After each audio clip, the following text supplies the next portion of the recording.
ragione di ordine espositivo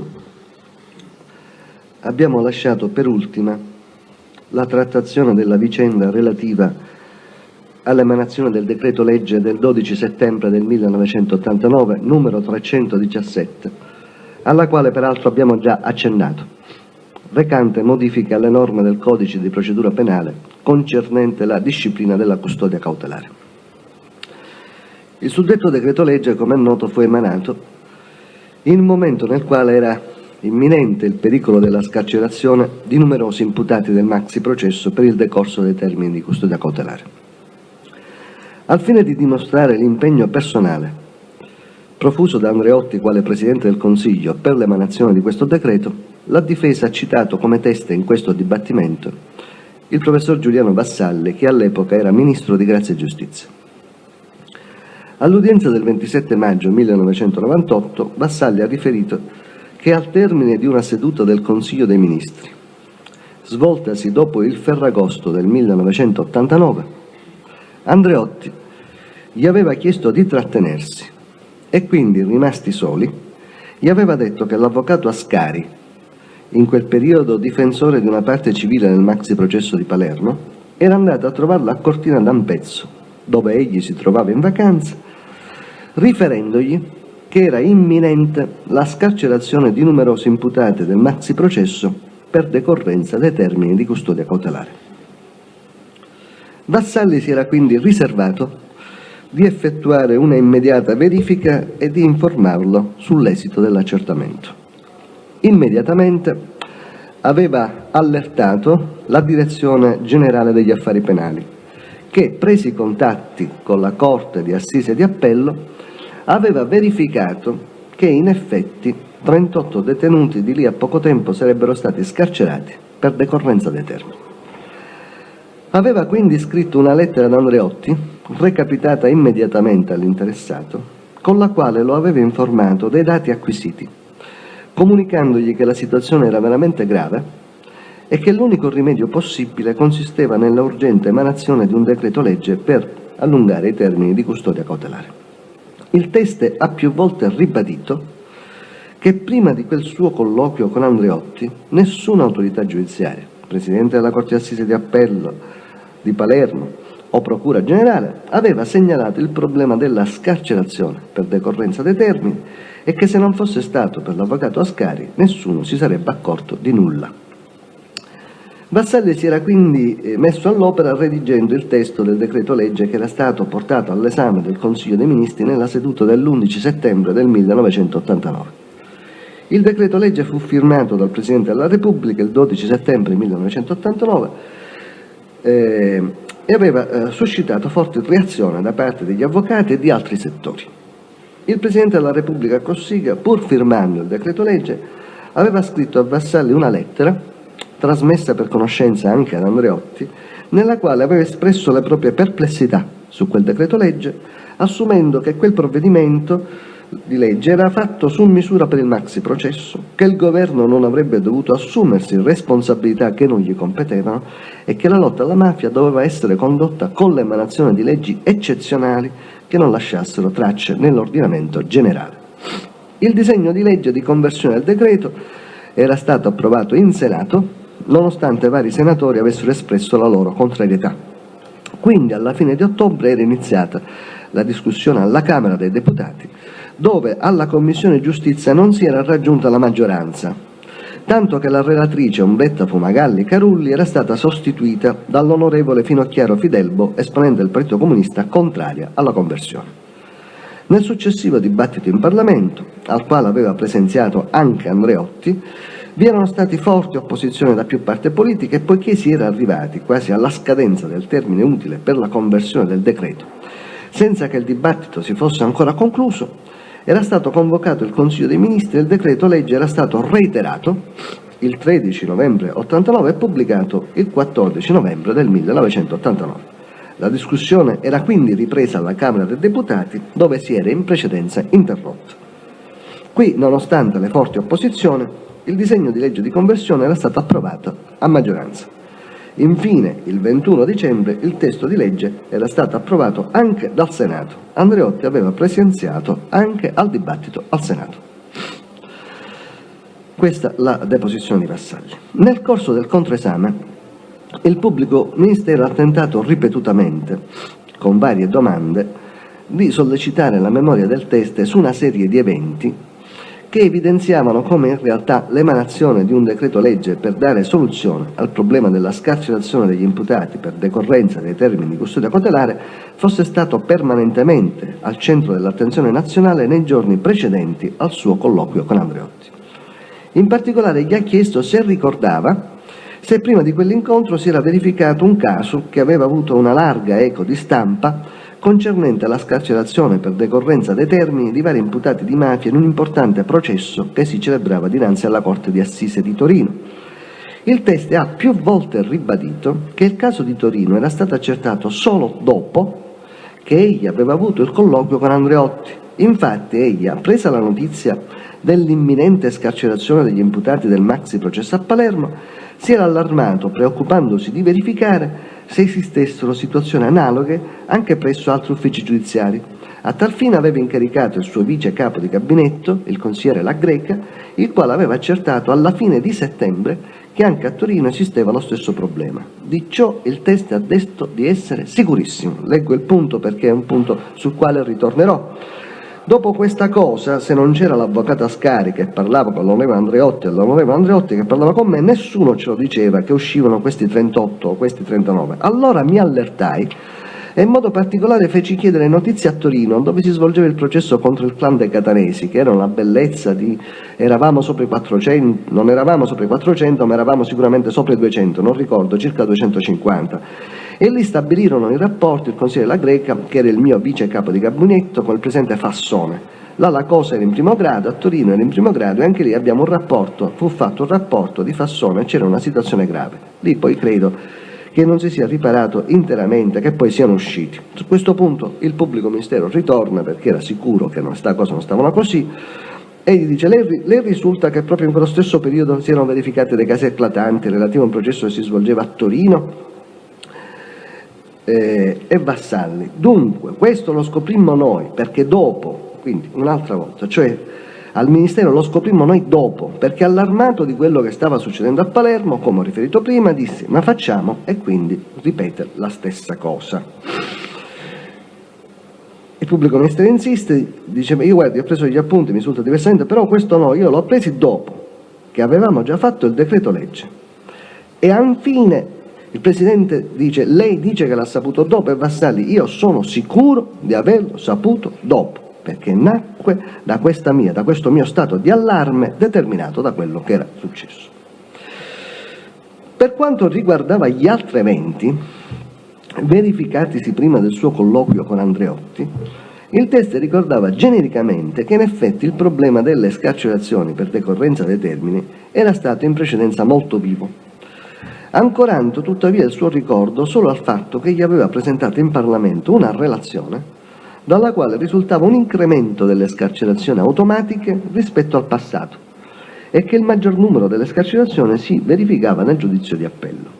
In relazione a ciò egli ha puntualizzato che Andreotti, sentito in data 4 agosto 89 dalla Commissione parlamentare antimafia, aveva prospettato l'eventualità di una revisione dell'articolo della Costituzione sulla presunzione di non colpevolezza per limitare tale presunzione sino alla sentenza di appello. Egli, Vassalli, non si era dichiarato d'accordo, sicché si era sviluppata tra loro due, virgolette, una bonaria polemica, che aveva avuto eco anche sulla stampa, in quanto egli riteneva che la soluzione si poteva trovare nel rispetto della Costituzione, allungando i termini complessivi della carcerazione preventiva. Di altri eventi verificatisi prima del suo colloquio con Andreotti, alla fine del mese di agosto, il teste conservava vaghi ed imprecisi ricordi. Dunque, secondo la versione fornita dal teste, sembrava che nella disattenzione generale dell'opinione pubblica, della stampa, del Parlamento, della magistratura requirente e giudicante di Palermo e dello stesso Ministero di Grazia e Giustizia, se non fosse stato per l'onorevole Andreotti avvertito dall'avvocato Ascari, nessuno si sarebbe avveduto dell'esistenza del problema della scarcerazione dei detenuti del maxi processo di Palermo e, conseguentemente, nessuno si sarebbe attivato per impedire tale evento mediante l'emanazione di un decreto legge. Le risultanze dibattimentali acquisite hanno smentito la versione fornita dal Teste, dimostrando che egli nella sua ricostruzione per un verso non ha fatto menzione di una serie di fatti che evidenziano come per tutto il mese di agosto, prima del suo colloquio con Andreotti, avvenuto alla fine di quel mese, più partiti politici che componevano la compagine governativa avessero sollecitato l'emanazione di un decreto legge per l'allungamento dei termini di custodia cautelare e, per altro verso, ha invertito l'ordine temporale di alcuni importanti eventi, posticipando a tale colloquio con Andreotti il caso eclatante delle scarcerazioni degli imputati di mafia a Torino, che aveva posto all'attenzione nazionale lo specifico problema della scarcerazione per decorrenza dei termini dei detenuti nei processi di mafia, nonché la segnalazione da parte della magistratura palermitana al Ministero di Grazia e Giustizia del problema della scarcerazione dei detenuti del maxi processo. Questa è la cronologia degli eventi.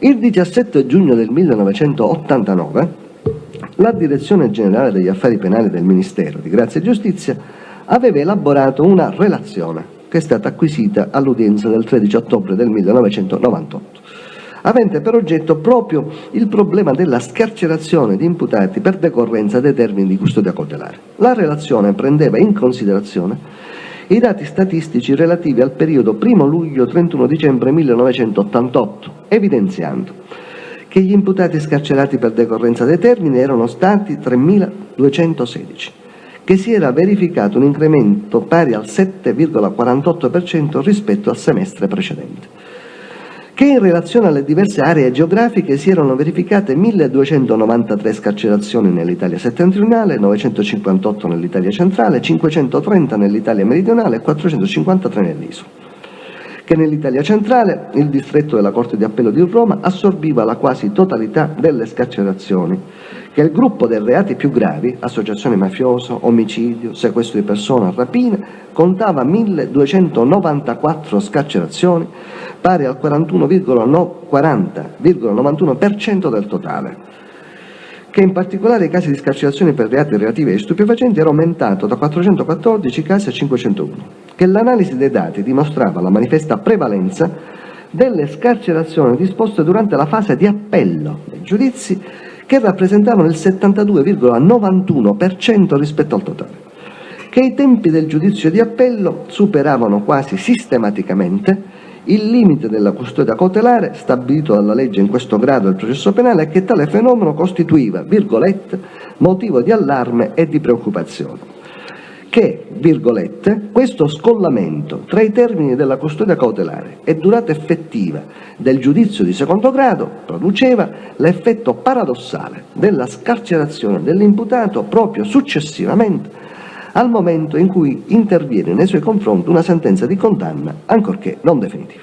Come si nota dunque, già alla data del 17 giugno 1989, quando Andreotti non aveva ancora ricevuto l'incarico di Presidente del Consiglio ed era ancora in carica il governo De Mita, era pienamente all'attenzione del Ministero di Grazia e Giustizia il problema della scarcerazione degli imputati per decorrenza dei termini ed era stato focalizzato che allarme e preoccupazione destava il fatto che tali scarcerazioni per il 72,91% si verificavano durante il giudizio di appello.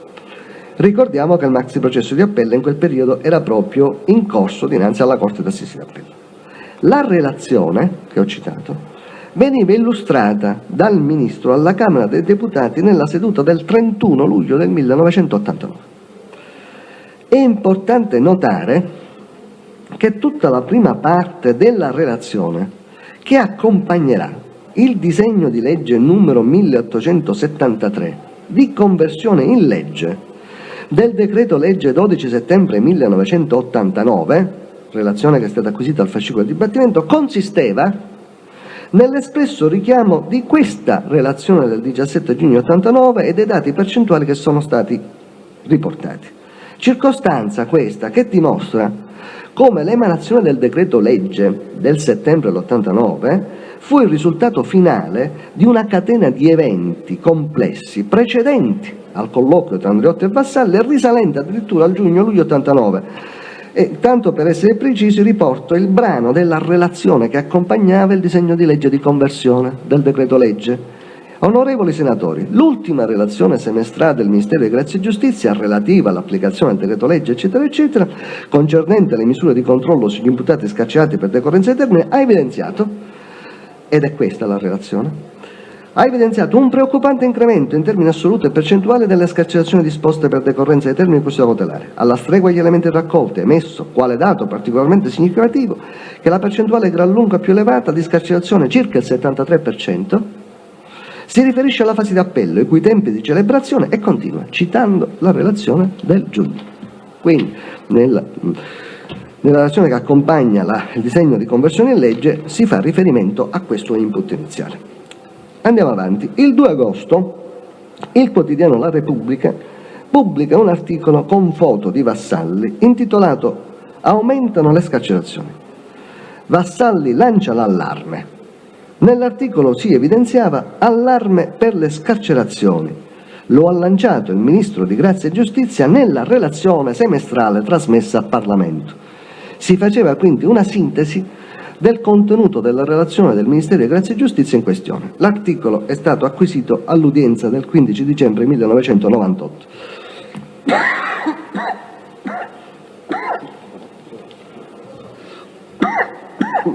Anche il Corriere della Sera intitolava lo stesso giorno, 2 agosto, allarmato rapporto ministeriale. Troppi condannati rimessi in libertà, decorrenza dei termini, scarcerati anche responsabili di rapimenti. Anche questo articolo è stato acquisito all'udienza del 15 dicembre 1998. Sempre il 2 agosto si svolgeva al Senato un dibattito che si incentrava sul problema della criminalità mafiosa e su altri gravi fatti criminosi relativi ai sequestri di persona avvenuti poco prima, che avevano evidenziato anche la gravità del problema della scarcerazione di imputati di gravi reati per decorrenza dei termini. A Palermo si era infatti verificato il caso Contorno, il caso delle lettere anonime del cosiddetto Corpo, l'attentato all'Aldaura al dottor Falcone, e un industriale, Dante Berardinelli, era stato sequestrato da persone che erano risultate essere in libertà nonostante fossero state condannate in precedenza a gravi pene detentive proprio per il reato di sequestro di persone. Il caso Berardinelli era stato oggetto di interrogazioni parlamentari ed aveva occupato per vari giorni la stampa nazionale. Vedi ad esempio il Corriere della Sera del 1 luglio 89 e altri articoli che sono stati acquisiti all'udienza del 15 dicembre del 1998. In particolare l'onorevole Costa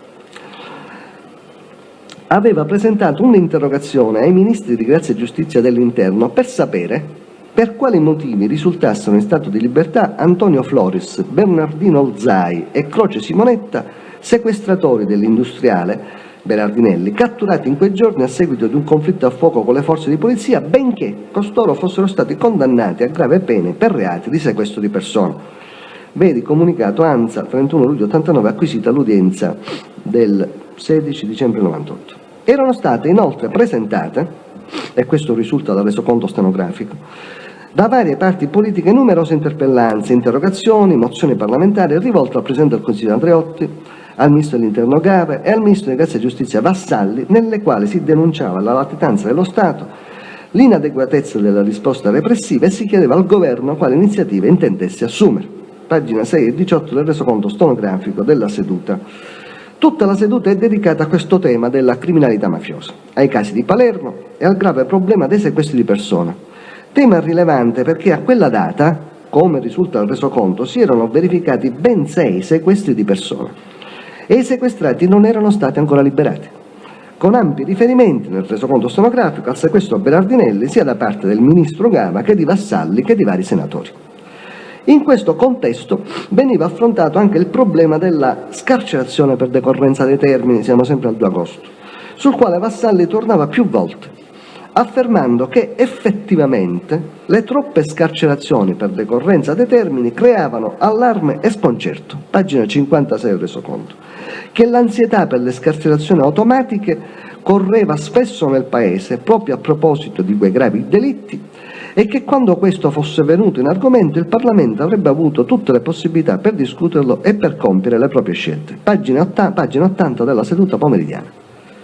Ampi e ripetuti riferimenti venivano fatti al grave deterioramento dell'immagine internazionale dell'Italia dinanzi ad altri paesi.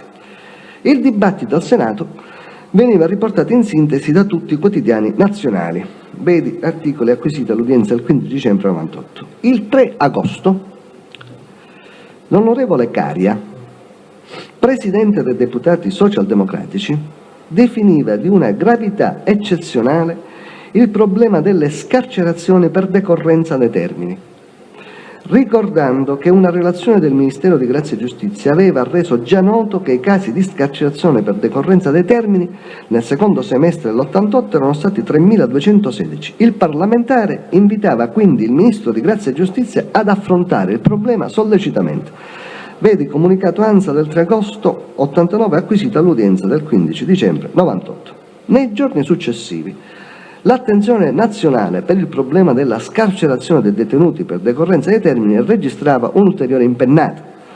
L'8 agosto i quotidiani nazionali dedicavano infatti ampi servizi a due eventi: la scarcerazione per decorrenza dei termini di numerosi esponenti della mafia catanese, resisi responsabili di omicidi e di altri gravissimi fatti criminosi in Piemonte, imputati in un importante processo in corso di svolgimento dinanzi alla Corte di Assise di Torino. Il pericolo di un blocco del dibattimento del maxi processo di Palermo, assieme all'8 agosto, a causa del ritardo da parte del Tribunale di Roma, che aveva dichiarato la propria incompetenza in un giudizio a carico di vari esponenti di Cosa Nostra, a trasmettere il relativo enorme incartamento processuale alla Corte di Assise e di Appello di Palermo per la riunione della posizione processuale di quegli imputati agli alci del maxi processo. Vedi articoli di stampa acquisiti all'udienza del 15 dicembre 98. I titoli erano i seguenti: parliamo di Corriere della Sera, di Repubblica. Torino si arrende alla legge, 100 mafiosi tornano in libertà, il clan dei catanesi esce per decorrenza dei termini. Palermo, polemica, ministro giudici, se escono i boss la colpa è solo vostra. Vassalli, va allungata la carcerazione preventiva. Vassalli, la legge va cambiata, 100 banditi tornano liberi. Nell'articolo dedicato a Vassalli era riportato in virgolettato il seguente passo di un'intervista rilasciata il 7 agosto dal ministro al TG2. Non possiamo capovolgere il nostro sistema, l'unico rimedio contro la scarcerazione è quello di ricominciare quel lungo cammino 1000 volte interrotto e modificato, allungare i termini di custodia cautelare preventiva nella fase del giudizio. E siamo alla data del 7 agosto. Come risulta dalla documentazione trasmessa dal Ministero di Grazia e Giustizia e acquisita all'udienza del 20 ottobre 98, in data 8 agosto, con telefax urgentissimo, il Ministero chiedeva al Procuratore Generale presso la Corte di Appello di Torino di trasmettere entro le ore 13 dello stesso giorno notizie sulle scarcerazioni verificatesi nel processo di cui parlava la stampa, allegando alla nota gli articoli di stampa di cui ho dato lettura. Dalla stessa documentazione risulta che il Ministero in data 7 agosto era intervenuto presso il Presidente del Tribunale di Roma per sollecitare l'invio alla Corte di Assise di Palermo degli atti richiesti da quel collegio e che rischiavano di bloccare, se non fossero stati trasmessi in tempo, il dibattimento. L'8 agosto il quotidiano La Voce Repubblicana, organo di stampa del Partito Repubblicano, partito di governo, pubblicava un articolo richiamato in prima pagina intitolato «I termini della custodia preventiva, criminali liberi, una beffa per lo Stato», nel contesto del quale si evidenziava che l'allungamento dei termini di custodia preventiva poteva rappresentare la soluzione, facendo riferimento sia al processo di Torino sia al maxi processo di Palermo. L'articolo è stato acquisito all'udienza del 21 novembre 98. Leggo passi fondamentali: sul fronte della lotta alla criminalità organizzata lo Stato sta rischiando un grave scacco. Ci riferiamo alla questione delle scarcerazioni per decorrenza dei termini. A Torino, per esempio, alcuni dei più pericolosi esponenti di quel clan dei catanesi che per anni controllò le attività illecite in quella città, già condannati all'ergastolo dai giudici di primo grado, sono stati scarcerati ed altri potranno presto riacquistare la libertà perché non è stato ancora celebrato il processo di appello. Una situazione analoga rischia di verificarsi a Palermo, dove la Corte di Assise di Appello ha richiesto con urgenza la trasmissione di alcuni atti al Tribunale romano. Anche qui un ritardo potrebbe compromettere i tempi di svolgimento del maxi processo e comportare così la libertà per alcuni imputati eccellenti. Più avanti nello stesso articolo, l'allungamento degli attuali termini di custodia preventiva potrebbe rappresentare la soluzione. E continua. E questo è un nodo importante da sciogliere. Il pericolo che, specie in questi momenti così drammatici, il mondo politico ha il dovere di scongiurare è che si diffondano sentimenti di sfiducia nella capacità che ha lo Stato di vincere questa guerra. È grave che una tale sensazione possano avere dei cittadini, ma non meno grave che coloro che osservano lo Stato possano rassegnarsi a ritenere vani i loro sforzi. Il giorno precedente lo stesso giornale aveva pubblicato in prima pagina articoli intitolati Mafia, ordine pubblico, ecco le due emergenze e l'attacco della piovra e vere versioni. Sempre l'8 agosto il presidente... Fare un po' di silenzio, lì qua vicino. Sempre l'8 agosto il Presidente del Consiglio nazionale del Partito Socialdemocratico, altro partito di governo, cioè l'onorevole Preti, chiedeva che il Presidente del Consiglio Andreotti invitasse il Ministro di Grazia e Giustizia a presentare un disegno di legge urgente per allungare i termini di carcerazione preventiva e fronteggiare l'uscita dal carcere di esponenti di mafia.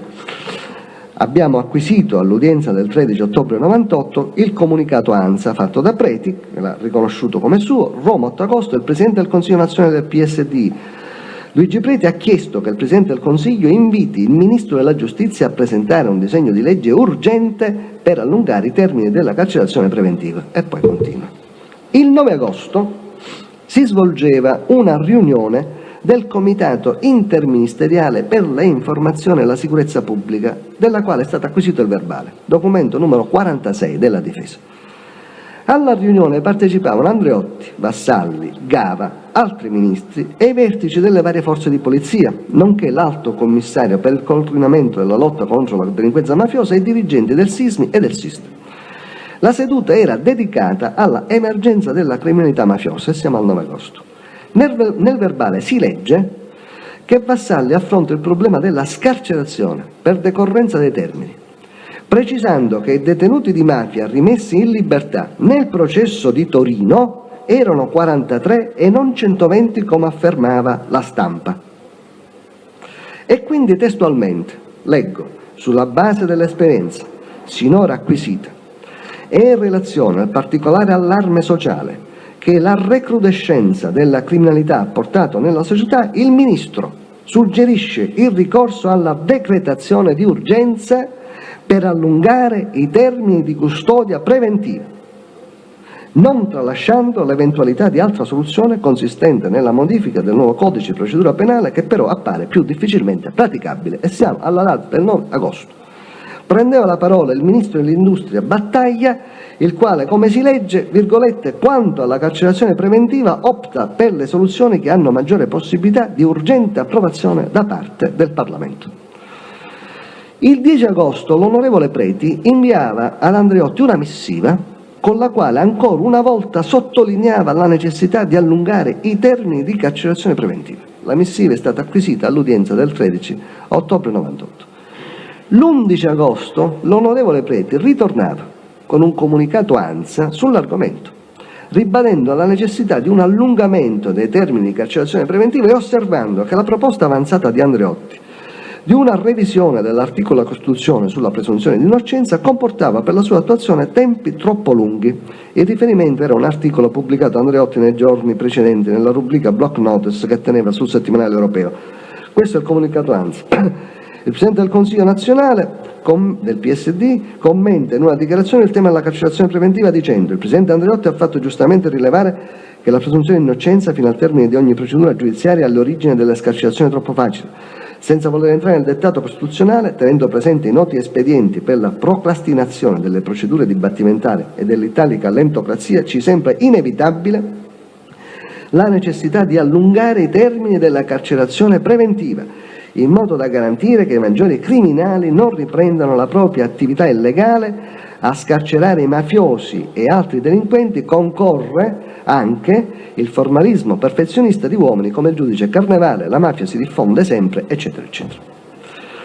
Il 17 agosto il presidente dei senatori socialisti, Fabio Fabbri, il Partito Socialista era un altro partito di governo, rilasciava un'intervista al GR2, vedi comunicato ANSA acquisita all'udienza del 1 dicembre 98, nonché deposizione sul punto dell'onorevole Preti, nella quale affermava che la lotta alla criminalità era la priorità delle priorità e che il Parlamento alla riapertura doveva prendere, virgolette, le decisioni necessarie con tutta l'urgenza del caso per evitare che continui lo spettacolo indecente dei grandi criminali rilasciati e nuovamente dediti al crimine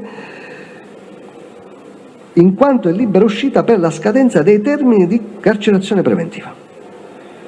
Alle udienze del 13 ottobre 98 e del 21 novembre 98 sono stati sentiti gli onorevoli Luigi Preti e Ugo La Malfa.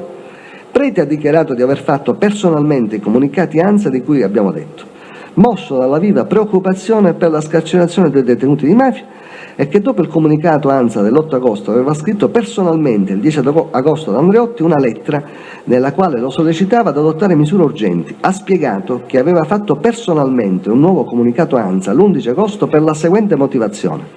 Testualmente: ho ritenuto opportuno ritornare sull'argomento perché ero convinto, anzi convintissimo, che bisognava in modo assoluto allungare i termini della carcerazione preventiva. Dice il proverbio che a forza di insistere si può anche ottenere un risultato positivo. Il testo ha dichiarato che il Partito Socialdemocratico faceva allora parte della compagine di governo e che le sue prese di posizione esprimevano la linea ufficiale del Partito Socialdemocratico. Anche il senatore Fabbri del Partito Socialista, altro partito di governo, ricordato, aveva espresso una posizione analoga alla sua. L'onorevole Ugo La Malfa, all'epoca segretario del Partito Repubblicano, ha dichiarato che gli articoli pubblicati sull'organo di stampa del partito, La Voce Repubblicana, sull'argomento, e in particolare quello dell'8 agosto 89, esprimevano la linea ufficiale del Partito Repubblicano. Il Partito Repubblicano faceva parte della compagine governativa con vari ministri e sottosegretari. Egli ha ricordato che era rimasto molto colpito dalla scarcerazione dei detenuti nel processo a carico della mafia di Catania, che si svolgeva a Torino. Il Partito Repubblicano era favorevole all'emanazione di un decreto legge e poi coerentemente in Parlamento aveva votato per la conversione in legge del decreto. Già a questo punto dell'esposizione possiamo trarre alcune conclusioni. Non è affatto vero, come ha sostenuto il teste Vassalli in udienza e ripetuto, che il caso delle scarcerazioni degli imputati di mafia a Torino era stato accertato da lui e dei suoi collaboratori al Ministero di Grazia e Giustizia solo dopo che egli, avendo avuto il colloquio di cui si è detto con Andreotti alla fine di agosto, si era preoccupato di monitorizzare la situazione in campo nazionale per verificare se vi erano altri casi in corso come quelli di Palermo. Il caso di Torino, come abbiamo visto, era esploso in campo nazionale l'8 agosto e già a quella data il Ministero era intervenuto acquisendo nella stessa giornata le necessarie informazioni. Lo stesso Vassalli aveva rilasciato interviste e aveva specificatamente parlato del caso di Torino, fornendo dati il 9 agosto 89 nel corso della riunione del Comitato Interministeriale per le informazioni e la sicurezza pubblica, quando aveva detto: non è vero che sono 100, sono 43 gli imputati che stanno scarcerati. Primo dato. Perché è certo che il colloquio si svolse alla fine di agosto e poi fisseremo il giorno. Non è aderente al vero, inoltre, che, come ha prospettato in udienza il teste Vassalli, nei giorni precedenti al suo colloquio con Andreotti, il problema della emanazione di un decreto legge fosse rimasto all'interno di una, virgolette, bonaria polemica personale tra lo stesso Vassalli, orientato per l'emanazione di un decreto legge, e Andreotti invece propenso a una procedura di revisione dell'articolo della Costituzione per limitare la presunzione di innocenza. Soluzione questa che, come aveva fatto notare Preti e come noterà il Partito Repubblicano attraverso il suo organo di stampa, era incompatibile per la lunghezza dei tempi necessari per una revisione costituzionale con la situazione di emergenza che si era creata. Invero, l'emanazione di quel decreto era stato sollecitato con pubbliche e reiterate prese di posizione dai partiti, Partito Repubblicano, Partito Socialdemocratico e Partito Socialista, che facevano parte del governo, tant'è che lo stesso Vassalli, a seguito di tali ripetute sollecitazioni provenienti dal suo stesso partito, mutando l'atteggiamento assunto durante la seduta del 2 agosto dal Senato, nel corso della quale aveva detto che non erano ancora maturi i tempi per l'emanazione di un decreto legge, nella riunione del Comitato Interministeriale per le informazioni e la sicurezza pubblica, alla quale era presente Andreotti, in data 9 agosto aveva personalmente espressamente suggerito il ricorso a un decreto legge per allungare i termini di custodia cautelare. Quindi aveva cambiato opinione, e aveva cambiato opinione perché dal 2 al 9 agosto era successo quel po' di cose di cui ho detto: scarcerazione a Torino, interventi pubblici. La soggettiva versione riduzionistica offerta dal teste Vassalli taglia fuori dal processo parti essenziali del contesto globale di riferimento.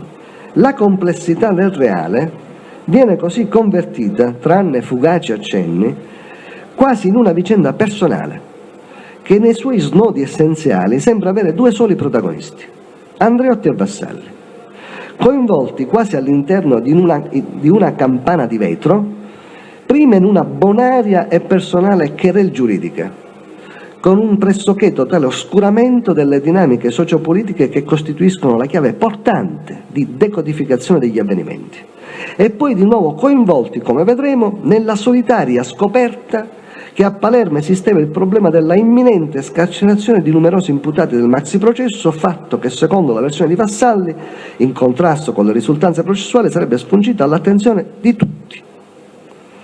A questo punto, chiarito che la ricostruzione globale degli avvenimenti offerta dal teste Vassalli è complessivamente inattendibile, sia per la sua lacunosità, sia per l'inversione cronologica di alcuni importanti avvenimenti, passiamo a dimostrare come tale costruzione argomentativa del teste abbia investito anche la parte del suo racconto secondo la quale, prima di quel colloquio avvenuto, come vedremo, il 28 agosto con Andreotti, la magistratura requirente e giudicante palermitana non avevano segnalato l'esistenza del problema né il Ministero si era attivato per chiedere informazioni.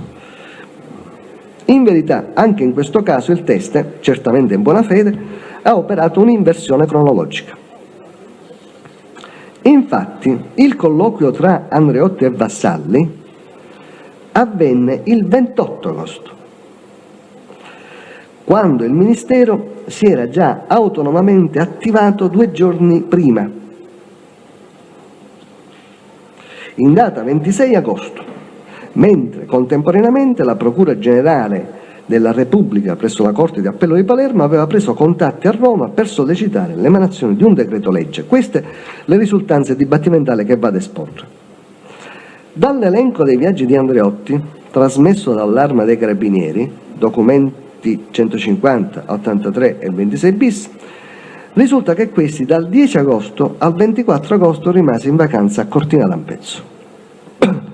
In realtà, più precisamente, egli il 24 agosto si recò da Cortina a Rimini per partecipare al meeting dell'amicizia, come risulta la notizia ANSA, senza che ciò risultasse al nucleo scorto in Roma. Alle ore 20:05 del 24 agosto rientrò a Roma, atterrando all'aeroporto di Ciampino, con partenza dall'aeroporto di Rimini a bordo di un aereo privato della compagnia Air Capital, un Mister 20 con sigla IACTL.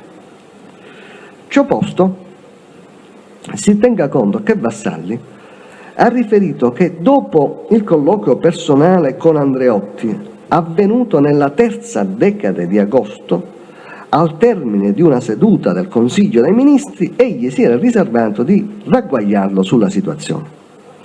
Quindi aveva messo all'opera i suoi collaboratori al Ministero, tra i quali il dottor Giammanco, che aveva preso contatti con la Corte di Palermo. Il 28 agosto, questi sono passaggi importanti, il 28 agosto egli aveva avvertito per telefono. Il 28 agosto egli aveva avvertito per telefono Andreotti sull'esito dei primi accertamenti e nel pomeriggio gli aveva scritto una lettera urgente riferendogli che la situazione era veramente grave. Dunque la sequenza temporale sarebbe questa. 1.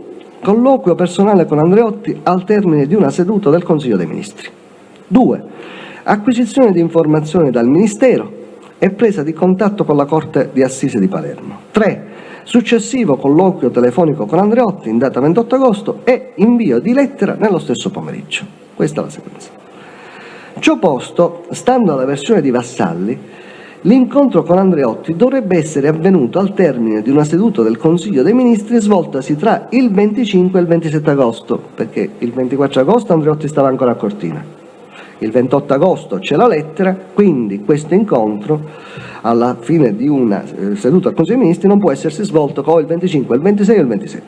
Cioè prima che la mattina del 28 agosto egli gli comunicasse per telefono i primi dati acquisiti dal Ministero, e ciò a seguito di quanto Andreotti gli aveva rappresentato nel corso dell'incontro avvenuto in precedenza. Ma la Presidenza del Consiglio dei Ministri, vedi i documenti acquisiti dall'udienza del 13 ottobre 98, ha comunicato che nel mese di agosto si svolsero solo 2 sedute del Consiglio dei Ministri, nelle date del 4 agosto e del 30 agosto. Questo primo dato già esclude che Andreotti e Vassalli si incontrarono prima del 28 agosto, che è la data della lettera di cui esamineremo. Il secondo dato, e a questo punto vi chiedo di seguirmi sui documenti,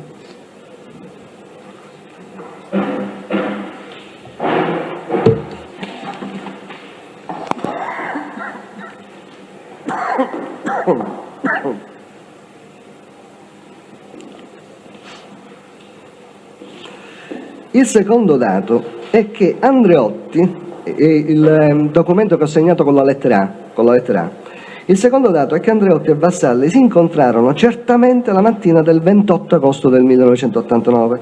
Infatti alle ore 13:48 del 28 agosto veniva diffuso il seguente comunicato ANSA, che è stato acquisito all'udienza del 21 novembre 98. Roma, 28 agosto, ore 13:48. Il Presidente del Consiglio, onorevole Giulio Andreotti, ha ricevuto questa mattina a Palazzo Chigi, e quindi prima delle ore 13:48, il Ministro della Giustizia Giuliano Vassalli. Nel corso dell'incontro, durato poco più di un'ora, sono stati affrontati alcuni problemi che riguardano la giustizia. Abbiamo fatto una panoramica di quello che c'è da fare, ha affermato Vassalli mentre lasciava Palazzo Chigi. In particolare, ha poi aggiunto, abbiamo trattato alcuni temi che riguardano la situazione carceraria. Quindi la mattina del 28 agosto Andreotti e Vassalli affrontarono temi che riguardavano la situazione carceraria, con chiaro riferimento proprio al problema della scarcerazione dei detenuti per decorrenza dei termini di custodia cautelare.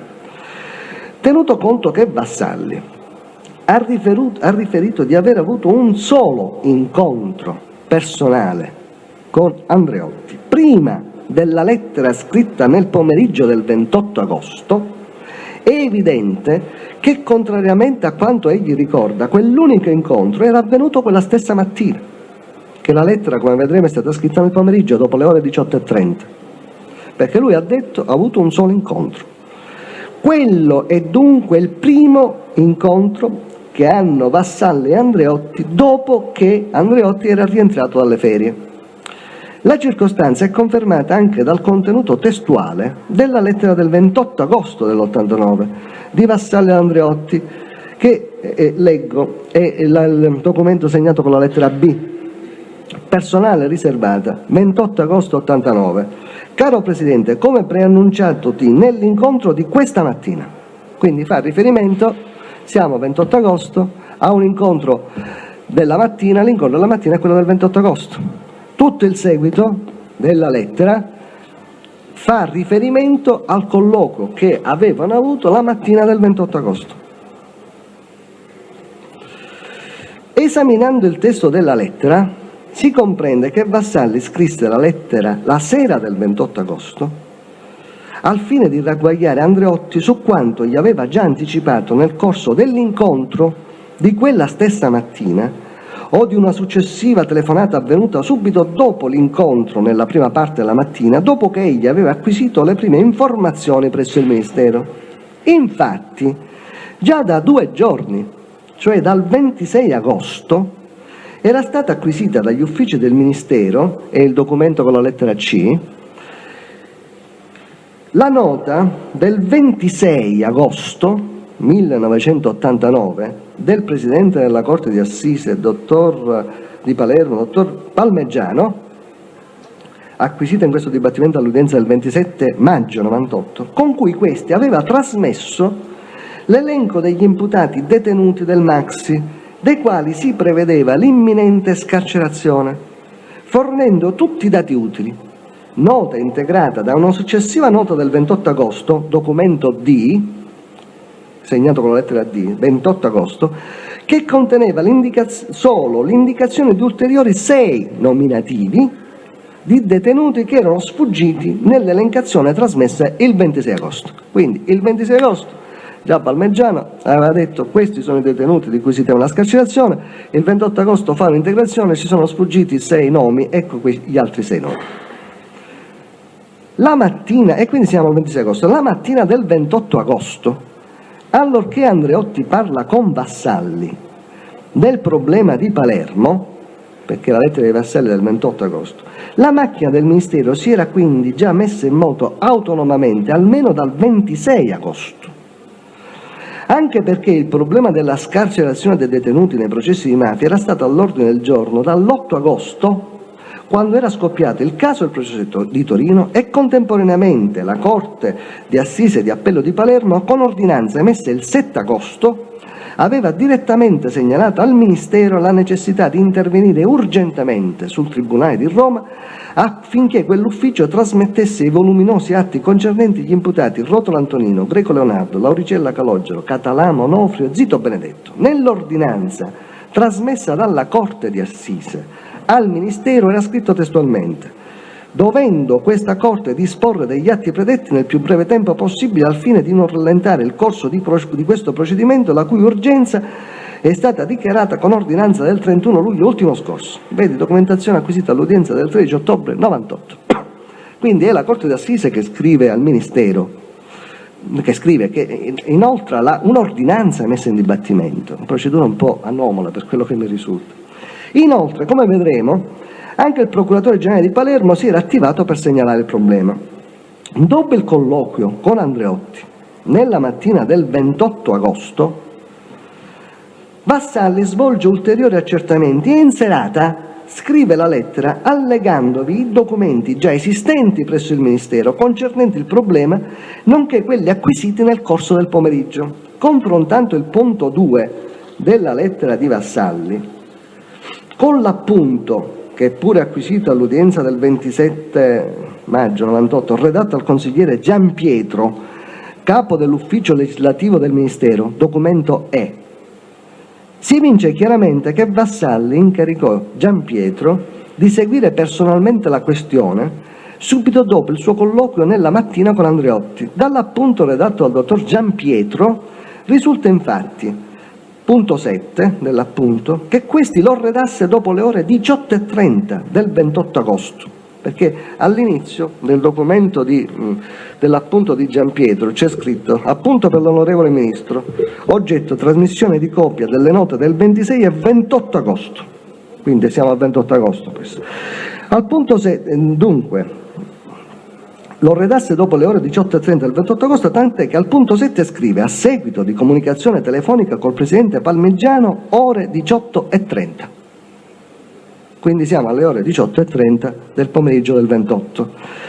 Ancora si legge al punto C: ho avviato contatti col presidente Palmegiano affinché nel più breve tempo possibile possa precisare, eccetera, eccetera. Quindi prende contatti personali col presidente Palmegiano solo alle ore 18:30 di quel giorno. Ancora, confrontando il punto 2 della lettera di Vassalli con l'appunto di Giampietro, si capisce che Vassalli scrive la lettera nella tarda serata del 28 agosto. Perché? Perché nel punto 2 della lettera del 28 agosto dice: ti trasmetto l'appunto fattomi pervenire questa sera dal consigliere Giampietro, il quale alle ore 18:30 ancora parlava col presidente Palmegiano. Quindi Giampietro ha parlato alle ore 18:30 Palmegiano, deve aver avuto il tempo di scrivere questo appunto, Vassalli deve aver avuto il tempo di leggerselo, e il 28 agosto, quindi di sera, saranno state le 20, le 21, con una procedura di estrema urgenza, questa lettera arriva ad Andreotti. Ecco la sequenza di avvenimenti: incontro la mattina, Vassalli va in ufficio, dice: ma che cosa succede? Prendono i precedenti, il 26 agosto già ci siamo attivati, prendete contatto con Palmegiano, telefonano, appunto, lettera ad Andreotti. Dunque, ora è evidente che il colloquio con Andreotti determinò solo una accelerazione di una iniziativa del Ministero che era stata avviata autonomamente almeno dal 26 agosto.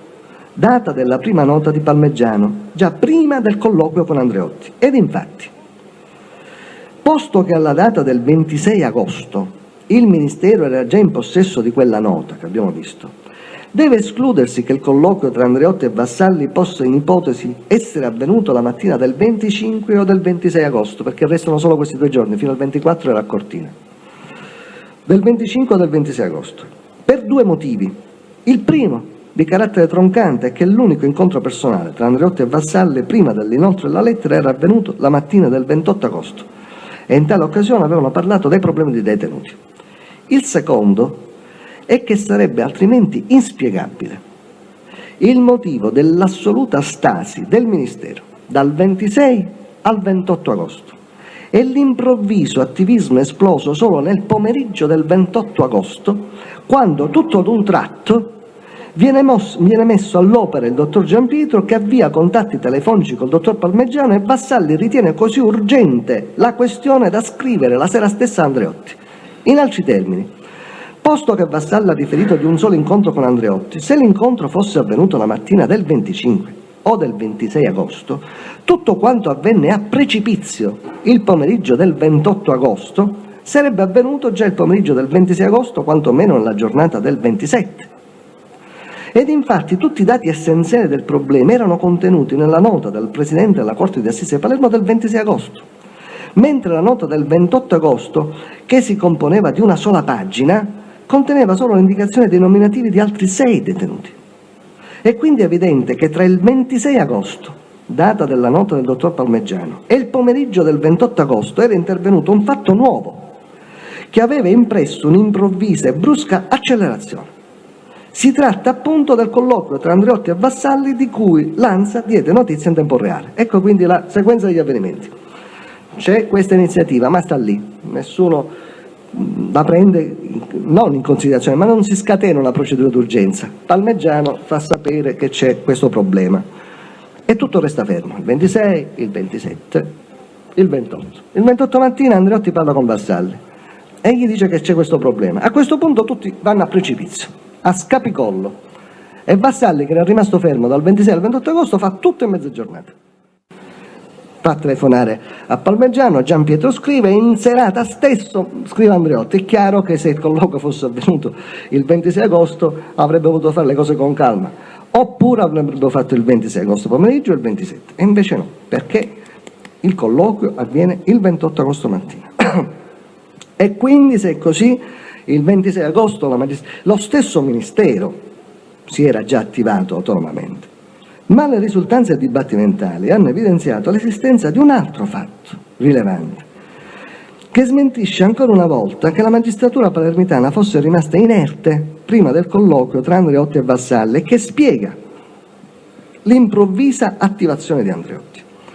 Ed infatti, se il Presidente della Corte di Appello si era limitato a trasmettere già in data 26 agosto al Ministero i dati richiesti, non potendo assumere, stante la sua natura di organo giudicante, alcune iniziative volte a sollecitare un intervento legislativo, il Procuratore Generale di Palermo invece si era attivato in quegli stessi giorni al punto da chiedere direttamente alla Presidenza del Consiglio dei Ministri l'emanazione urgente di un decreto legge. Tale episodio è venuto alla luce a seguito della testimonianza resa all'udienza del 17 novembre 1998 dal dottor Luigi Croce, il quale nel 1989 prestava servizio alla Procura Generale di Palermo e, unitamente al dottor Vittorio Aliquò, rappresentava l'ufficio del pubblico ministero nel grado di appello del maxi processo.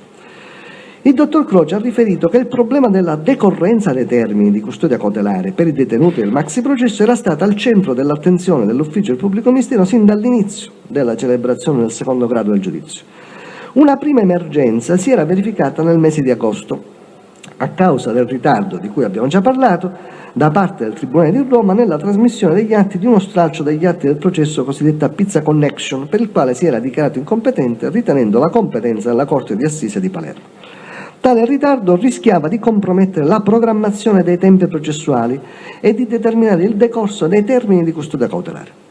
Per questo motivo egli e il dottor Aliquò avevano più volte richiesto in udienza alla Corte di sollecitare la trasmissione di quegli atti e inoltre avevano anche chiesto alla Corte di sollecitare altresì il Ministero di Grazia e Giustizia ad iniziare un'azione ispettiva o disciplinare per verificare eventuali responsabilità all'interno degli uffici giudiziari romani.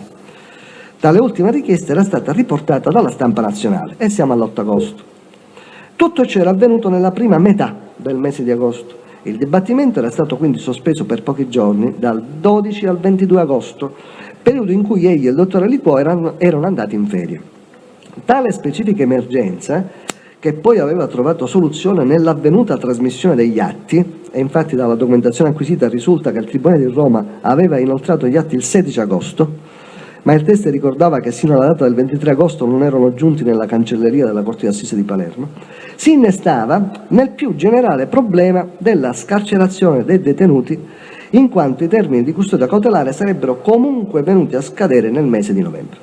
Sicché il giorno 23 agosto, al rientro di un breve periodo feriale, egli e il dottor Aliquò avevano prospettato il problema al dottor Paino, procuratore generale, rappresentandogli che l'unica soluzione consisteva nell'emanazione di un decreto legge che prolungasse i termini della custodia cautelare.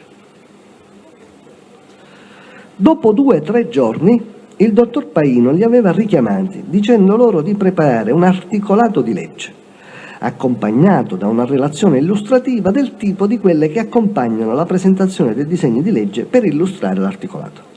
I dottori Croce ed Aliquò avevano quindi redatto sia la bozza del decreto legge, sia la relazione illustrativa che il giorno 29 agosto erano state trasmesse a mezzo di telefax direttamente alla Presidenza del Consiglio dei Ministri. Il teste ha prodotto in udienza questi documenti e la relativa lettera di trasmissione, e il testo è il seguente: telefax 06 67 94 720 alla cortese attenzione del signor ambasciatore Cavalchini, Roma.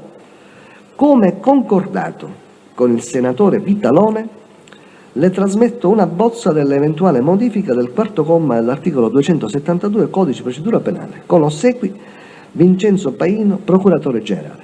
In calce al foglio si trova annotata a mano la seguente dicitura, trasmessa per fax, ore 11 del 29 agosto 1989. Il teste ha dichiarato che non sapeva con chi avesse preso in precedenza contatti il procuratore generale a Roma e che dal testo della lettera di accompagnamento aveva desunto che una delle persone contattate era stato il senatore Vitalone. È stato accertato che il numero telefonico 06 67 94 720 era intestato alla Presidenza del Consiglio e che il dottor Cavalchini era il segretario generale della Presidenza del Consiglio dei Ministri. Su quest'ultimo punto vedi dichiarazione spontanea di Andreotti all'udienza del 17 novembre 98.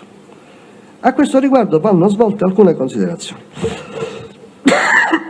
Tenuto conto che il fax fu inviato alle ore 11 del 29 agosto e che il dottor Paino diede incarico al dottore Croce ed Aliquò di redigere la bozza del decreto legge 2 o 3 giorni dopo che il 23 agosto i 2 magistrati gli avevano prospettato la necessità che venisse emanato un decreto legge, è evidente che il dottor Paino diede quell'incarico ai 2 sostituti dopo aver avuto assicurazione da Roma che poteva prendere l'inusuale iniziativa di trasmettere alla Presidenza del Consiglio la bozza del decreto legge. Quindi il dottor Paino prese contatti a Roma intorno al 24-25 agosto, rappresentando già a quella data la gravità del problema.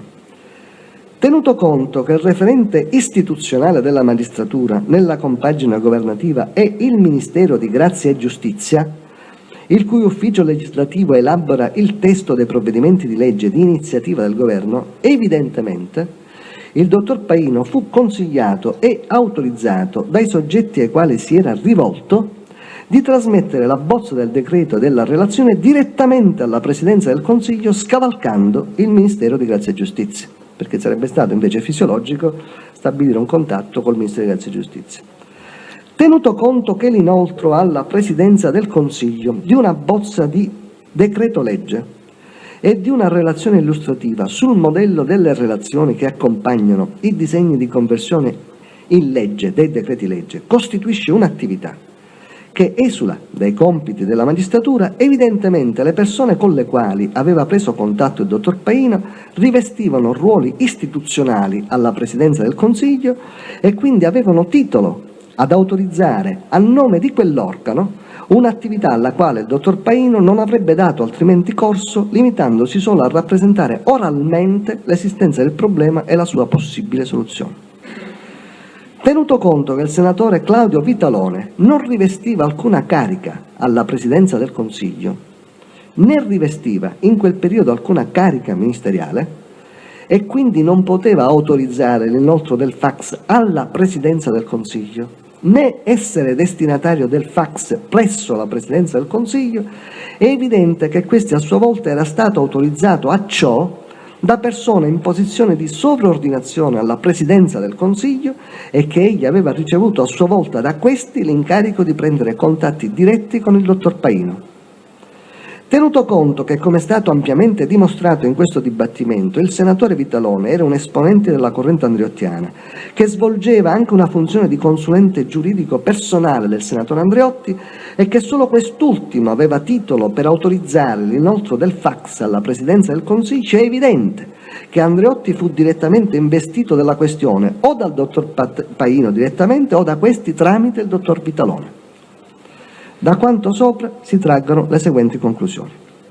Già prima del suo colloquio con Vassalli, avvenuto in data 28 agosto, Andreotti era stato messo a conoscenza del problema della imminente scarcerazione dei detenuti del maxi processo dal procuratore generale di Palermo, vertice della magistratura requirente del distretto di quella Corte di Assise di Palermo, il quale gli aveva prospettato la necessità dell'emanazione urgente di un decreto legge. L'iniziativa di Andreotti di parlare a Vassalli non ricevette impulso dall'informazione, che pure aveva ricevuto a Cortina dall'avvocato Ascari, ma dalla sollecitazione ricevuta dal procuratore generale di Palermo.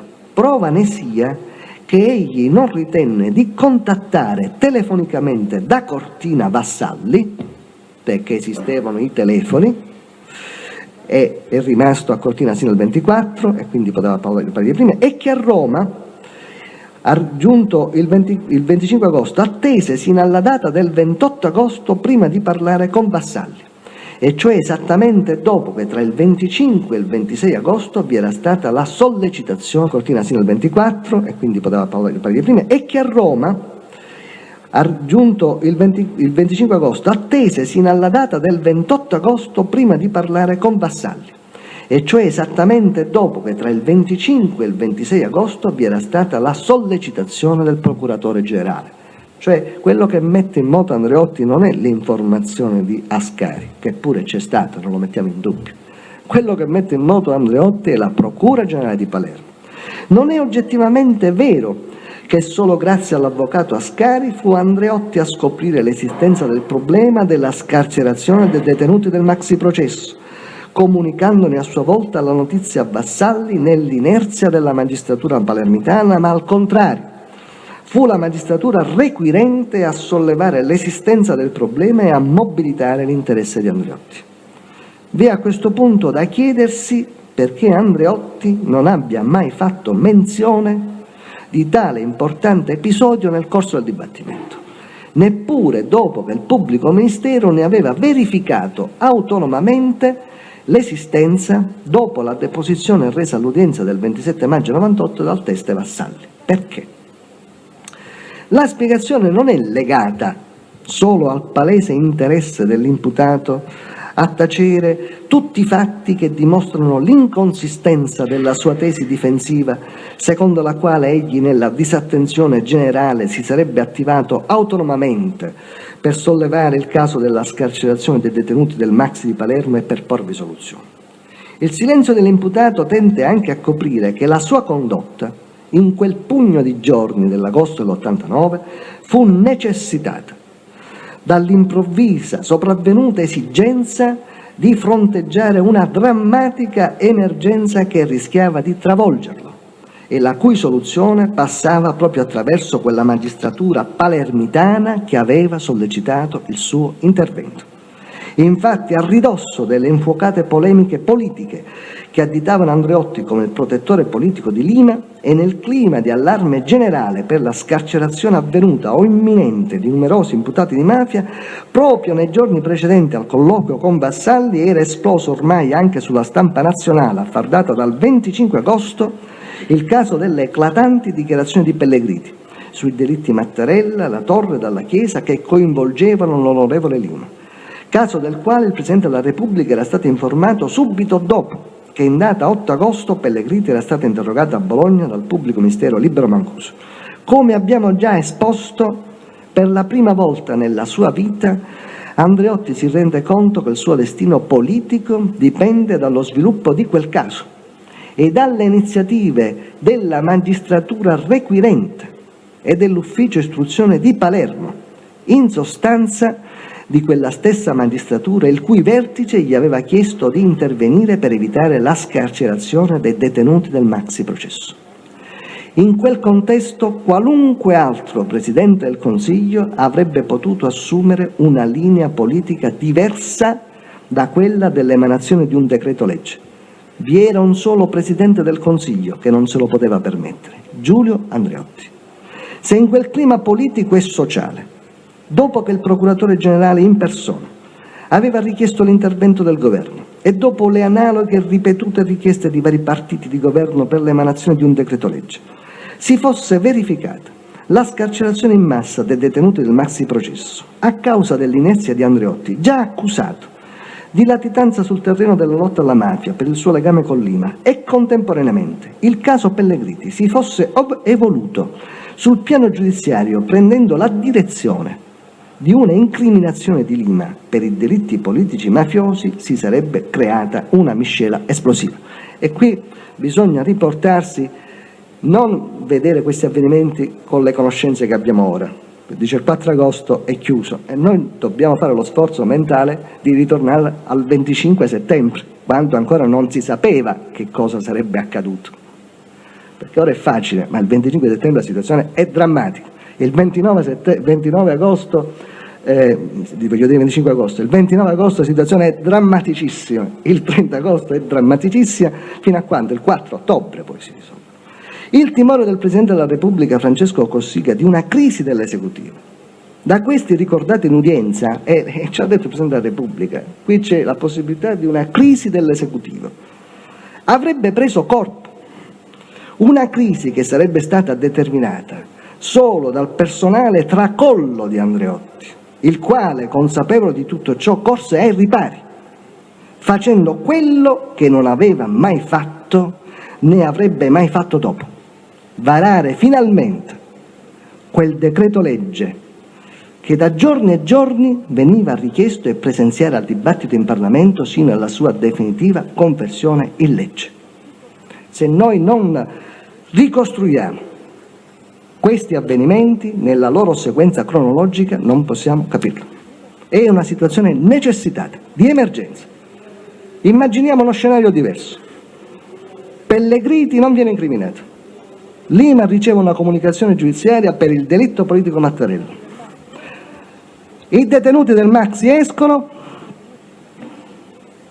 i detenuti del maxi processo escono, il Presidente della Repubblica ci dice lui, quindi non è una valutazione del pubblico ministero, che si poteva creare una crisi all'esecutivo, lo dice il Presidente della Repubblica, e sarebbe stata una situazione drammatica, difficilissima.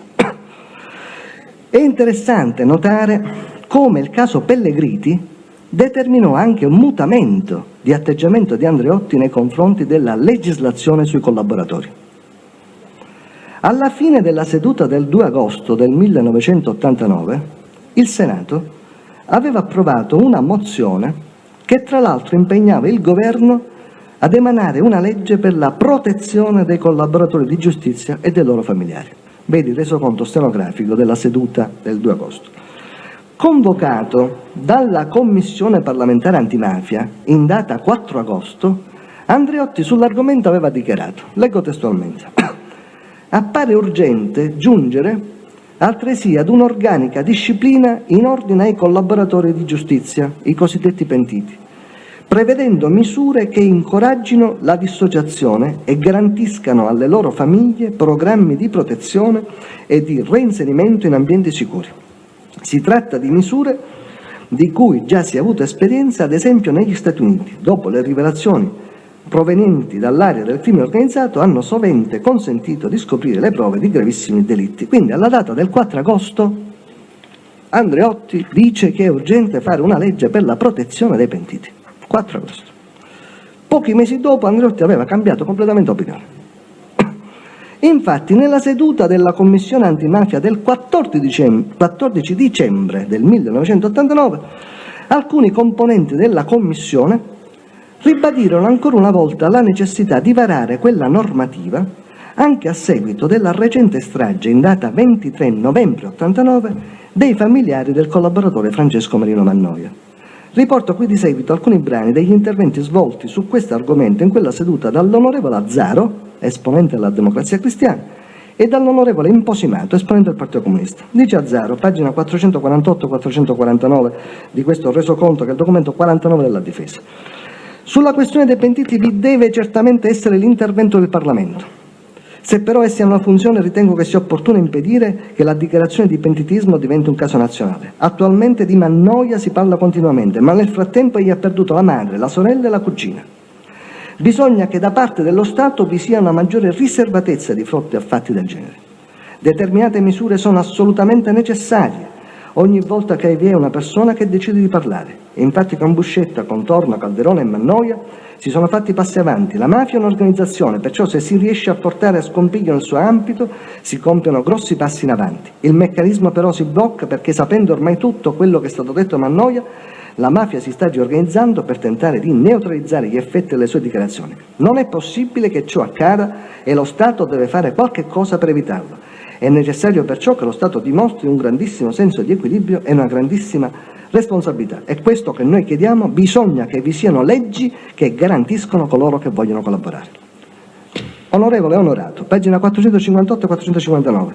Io credo che sia ormai indifferibile l'esigenza di varare una legge a favore dei pentiti, ma soprattutto il prevedere delle disposizioni che tutelano i familiari di tali soggetti, perché è inammissibile che si verifichino episodi come quelli citati dall'onorevole Azzaro, che sono di un'estrema gravità, e fa riferimento all'omicidio dei parenti Mannoia. A fronte di questi interventi, Andreotti, lo stesso Andreotti che il 4 agosto aveva detto quello che vi ho letto, non un Andreotti diverso, lo stesso Andreotti dice, pagina 469 e 470, vi è poi la questione relativa alla gestione dei pentiti, perché ve n'è uno che è scappato, e si riferisce a Contorno. Vi è stata l'operazione Badalamenti, che è andata come è andata. Abbiamo assistito anche a qualche intrusione, mi pare abbastanza rilevante nel caso Contorno, per cui tutto questo alla fine va considerato. A proposito dei pentiti, lei sa che il nostro gruppo, e io in particolare, è in disaccordo con il senatore Imposimato. Non si tratta del problema se i pentiti ci siano o meno, perché non si possono mettere limiti alla provvidenza. Il problema è che per le organizzazioni criminali noi non disponiamo ancora di un caso cui applicare il termine pentito, perché in realtà disponiamo di persone che vogliono continuare a fare la propria guerra in difesa della loro banda, mentre lo Stato si allea nella lotta con una banda contro l'altra. Questa realtà è risultata evidente nel caso Contorno, che abbiamo già esaminato, e se lo Stato si rende parte nella guerra tra le organizzazioni criminali, credo non faccia una buona azione per ottenere credito presso il cittadino. Il problema quindi si pone in modo diverso. Non è un male che ci siano i pentiti, perché il problema è della scelta che fa lo Stato. Se sceglie di agevolare questo tipo di operazione che ho descritto, rischia di ottenere sempre un misto di verità e menzogna. Non intendo parlare ora dell'ultimo pentito, Mannoia, che si è inventato anche la storia dei finanziamenti al Partito Radicale. Però voglio dire che se dobbiamo combattere sempre con questo cumulo di verità e menzogne, ci troviamo di fronte ad una tela di Penelope veramente difficile da decifrare. Come si nota, Andreotti aveva cambiato radicalmente opinione rispetto a quanto aveva detto il 4 agosto, ma quali fatti nuovi erano intervenuti tra il 4 agosto e il 14 dicembre che giustificassero questo radicale cambiamento di opinione? Andreotti fa ripetutamente riferimento al caso Contorno, anche nella parte in cui accenna a un pentito che era scappato, e fa un accenno a quella che definisce l'operazione Badalamenti. del quale non si coglie né il significato né il nesso con l'argomento trattato, atteso che Badalamenti non è mai stato un collaboratore, né prima del 14 dicembre dell'89 è stato in qualsiasi modo coinvolto in vicende concernenti i rapporti con i collaboratori. L'unico episodio concernente in qualche modo Badalamenti si era verificato il 10 maggio 1989, quando il dottor Sica, alto commissario antimafia, sentito dalla Commissione parlamentare antimafia, aveva riferito di essersi recato in precedenza negli Stati Uniti per verificare l'eventuale disponibilità di Badalamenti a collaborare. Tentativo questo andato a vuoto. In quella seduta si era svolto un dibattito circa i poteri e le competenze dell'Alto Commissariato in tale materia. Inoltre, non solo questa vicenda relativa a Badalamenti, che è abbiamo detto, del 10 maggio 89, ma anche il caso Contorno e il caso delle lettere anonime del cosiddetto Corvo si erano già verificate prima del 4 agosto. Gli ultimi due casi, cioè il caso Contorno e il caso delle lettere del Corvo, avevano costituito oggetto di ampia discussione nella seduta al Senato del 2 agosto. Eppure, ciononostante, Andreotti nella seduta del 4 agosto, come si è visto, non aveva fatto alcun accenno a questi casi, anzi aveva detto appare urgente giungere altresì ad un'organica disciplina in ordine ai collaboratori della giustizia, prevedendo misure che incoraggino la dissociazione e garantiscono alle loro famiglie programmi di protezione e di reinserimento in ambienti sicuri. Per di più, tra il 4 agosto e il 14 dicembre si era verificata in data 23 novembre la strage dei familiari di Marino Mannoia, che aveva dimostrato l'urgenza e la drammaticità del problema di varare una legge per proteggere i familiari dei collaboratori, perché a quella data nessuno parlava di legge per trattamenti premiali, si parlava soltanto di legge per proteggere la vita dei collaboratori e dei familiari. Andreotti non fa nessun accenno il 14 dicembre a questa strage e a fronte della richiesta di varare una legge che, si badi bene, doveva avere come unico e solo scopo, abbiamo visto a Zaro e Imposimato, la protezione della vita dei collaboratori e dei loro familiari e non già di concedere alcun trattamento premiale, evitando la reiterazione di altri delitti, afferma, esprimendo un'opinione personale, che Marino Mannoia si era inventato la storia dei finanziamenti al Partito Radicale. Non vi era alcun nesso logico tra l'esigenza di salvare delle vite umane, con una legge che stabilisse misure di protezione per i familiari, e le dichiarazioni di Marino Mannoia, ed era anzi evidente a tutti che la strage dei suoi familiari era stata un'atroce vendetta di Cosa Nostra proprio a causa delle dichiarazioni rese da questi. Cioè, in altri termini, se qua si parla dell'omicidio dei familiari di Mannoia e si dice che bisogna fare una legge per proteggere la vita, che accidenti c'entra che tu non sei d'accordo sulle dichiarazioni di Mannoia su un determinato argomento? Comunque i familiari sono stati uccisi, quindi un problema esiste. E quindi resta in piedi la domanda: quali erano stati i fatti intervenuti tra il 4 agosto e il 14 dicembre 89 che avevano determinato un così totale ribaltamento di opinione da parte di Andreotti, al punto da renderlo addirittura coriacemente insensibile a fronte della strage di 3 donne, i familiari di Marino Mannoia? Due soli erano stati fatti nuovi. Il caso Pellegriti, che Andreotti omise prudentemente di citare nella seduta del 14 dicembre, nella consapevolezza che tutti avrebbero così compreso che il suo mutamento di atteggiamento era stato determinato dalla grave vicenda personale che l'aveva coinvolto. B.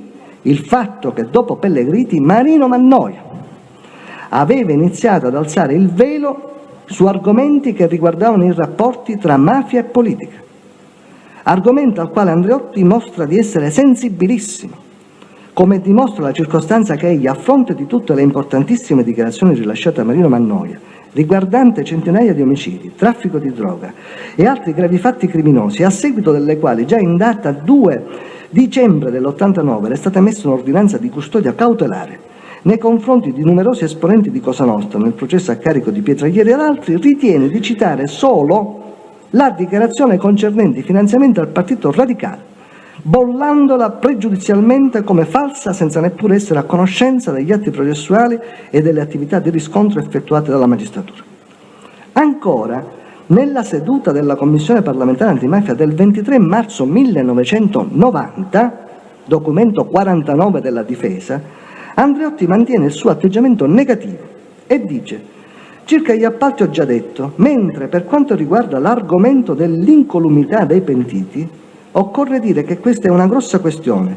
Si cita molto spesso il modello americano, però non se ne può considerare solo un pezzo. Occorrerebbe considerare una serie di possibilità concrete. Certamente ritengo che i pentiti rendono un servizio utile, talvolta essenziale, ma essi devono essere trattati con molta serietà, altrimenti vi sono poi i pentiti di comodo che possono inquinare la prova. Non possiamo certo dimenticare alcune cose del passato, nelle quali peraltro in verità non c'entrava nulla l'Alto Commissariato né il giudice Sica. È interessante notare questo passaggio. Altrimenti vi sono poi i pentiti di comodo che possono inquinare la prova. Non possiamo certo dimenticare alcune cose del passato, nelle quali peraltro in verità non c'entrava nulla l'Alto Commissariato né il giudice Sica. Andreotti fa di nuovo riferimento al tentativo del dottor Sica di tentare di indurre Gaetano Badalamenti a collaborare. Argomento ancora una volta talmente fuori tema, per quanto si è spiegato in precedenza, da apparirne incomprensibile la ripetuta citazione in un contesto che riguardava ben altro tema, l'incolumità fisica dei pentiti.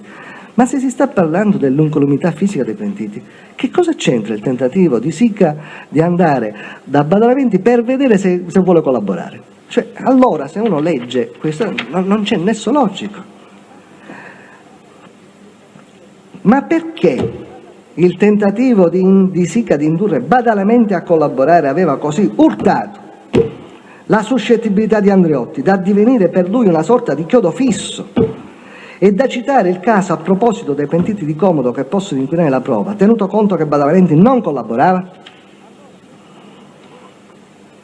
Allora questo atteggiamento di Andreotti a proposito di Badalamenti appariva incomprensibile. Solo ora siamo in grado di comprendere il chiodo fisso di Andreotti. Badalamenti, come abbiamo appreso in questo dibattimento da Tommaso Buscetta, si era incontrato con Andreotti, insieme con uno dei Salvo e Filippo Rimi, per ringraziarlo del suo interessamento per il processo a carico dei Rimi, importanti uomini d'onore del Trapanese. Badalamenti sapeva del coinvolgimento di Andreotti nell'omicidio di Carmine Pecorelli. Badalamenti sapeva delle connessioni tra l'omicidio Pecorelli e quelle del prefetto Carlo Alberto della Chiesa a causa dei segreti che entrambi avevano appreso su Andreotti a seguito della lettura dei memoriali rimasti segreti dell'onorevole Aldo Moro. Badalamenti conosceva sia personalmente sia tramite Salvo e Stefano Bontate, insieme ai quali aveva commissionato l'omicidio di Pecorelli nell'interesse di Andreotti, tutto sui rapporti tra Cosa Nostra e Andreotti. Ecco perché la eventuale collaborazione di Badalamenti era divenuto un chiodo fisso per Andreotti. Ecco perché dal caso Pellegriti in poi, dall'agosto 89, come hanno riferito tutti i collaboratori di giustizia, Andreotti ha paura che vengano fuori testualmente gli scheletri dell'armadio, per citare un'espressione testuale di Giovanni Brusca, a proposito della necessità di rifarsi una verginità antimafia agli occhi dell'opinione pubblica. Comincia a parlare Mannoia e comincia a parlare di mafia e politica, partito radicale, e Andreotti dice questo è un pentito falso. Sica tenta di far collaborare Badalamenti ed è una cosa che chiunque dovrebbe augurarsi, e Andreotti per 2 sedute il 14 dicembre del 90 questo argomento gli fa saltare i nervi. I fantasmi del passato venuti fuori solo nel 1993 a seguito delle prime dichiarazioni dei collaboratori sui rapporti tra Cosa Nostra e Andreotti, cominciano furiosamente ad agitarsi sin dal 1989. Ed ogni anno che passa da allora è un anno di scampato pericolo.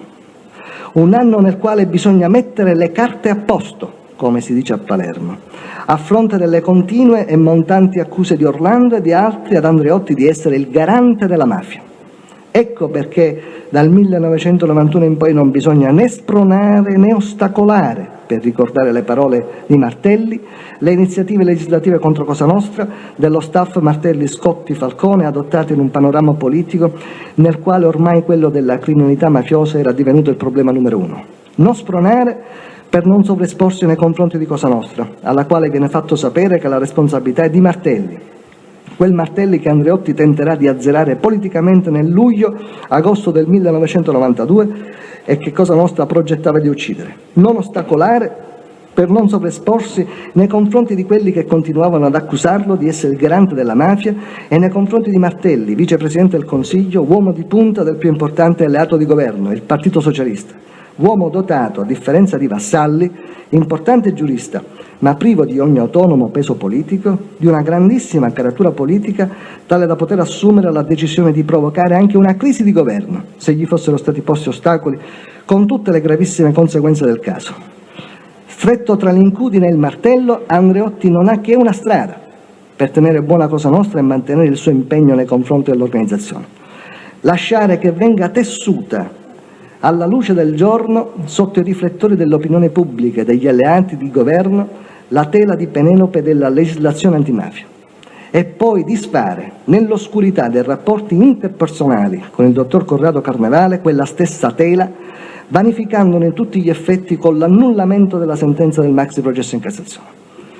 E infatti si consideri che in tutti i provvedimenti di legge emanati prima del gennaio del 92 erano stati in sostanza finalizzati a garantire, mediante il ripetuto prolungamento dei termini di custodia cautelare, che i detenuti del maxi processo non venissero rimessi in libertà prima della sentenza definitiva della Corte di Cassazione. L'annullamento della sentenza da parte della Cassazione avrebbe definitivamente rimesso in libertà i boss detenuti, vanificando il senso di tutte le leggi precedenti, e avrebbe, mediante la demolizione del cosiddetto teorema Buscetta, vanificato anche le dichiarazioni dei pochi collaboratori allora esistenti, ponendo la parola fine ad anni di impegno della giurisdizione. Ecco perché i lucidissimi vertici di Cosa Nostra pazientavano, limitandosi ad esprimere malumori, ma fiduciosi che alla fine, grazie ad Andreotti, tutto avrebbe trovato la sua soluzione finale. Un piano perfetto, saltato all'ultimo momento per un imprevisto: la sostituzione del Presidente del Collegio della prima sezione della Corte di Cassazione da parte del primo Presidente della Corte, dottor Brancaccio, definito con parole ripetibili da Carnevale, unitamente a Falcone. Quell'evento fece saltare quello che era un programma perfetto e che avrebbe scritto delle pagine diverse della storia degli ultimi anni di questo Paese. Aspettiamo per un quarto d'ora. Nel corso della precedente esposizione abbiamo accennato come Giovanni Brusca ed altre menti raffinate avessero ordito dei piani per delegittimare Baldassare Di Maggio all'interno di una strategia di carattere globale che aveva individuato proprio questo processo come terreno privilegiato, come cassa di risonanza per portare un'offensiva definitiva al fenomeno della collaborazione.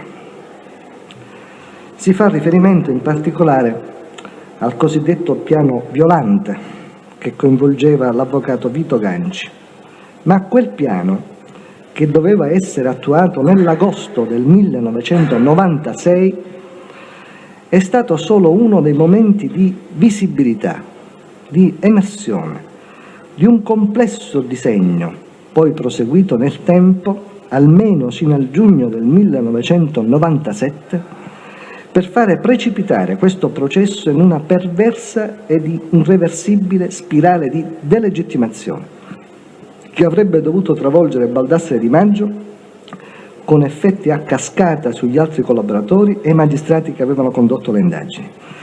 Per ragioni di ordine espositivo inizieremo l'esposizione da questo secondo piano, che doveva essere portato ad esecuzione negli ultimi mesi dell'anno 1997. Nei mesi di aprile, maggio e giugno del 1997, il tenente colonnello Giovanni Carlo Meli, comandante del gruppo 2 dei Carabinieri di Palermo, si reca nell'abitazione di Angelo Sino, che si trova agli arresti domiciliari, per acquisire notizie sul mondo criminale. In quel periodo Sino e la cognata, l'imprenditrice Bertolino, sono vittime di richieste estorsive da parte del latitante Vito Vitale, ed il Sino, che non è ancora divenuto un collaboratore, si apre con il suo interlocutore fornendogli importanti informazioni. Il colonnello Meli, ad insaputa del Sino, registra alcune delle loro conversazioni.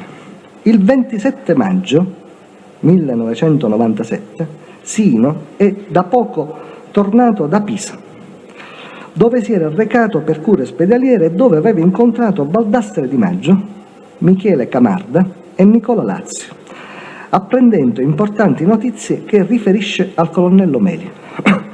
In particolare, il 27 maggio gli comunica di aver appreso che in quei giorni Di Maggio si incontrava con l'avvocato Vito Ganci e che si preparava la fine del processo Andreotti.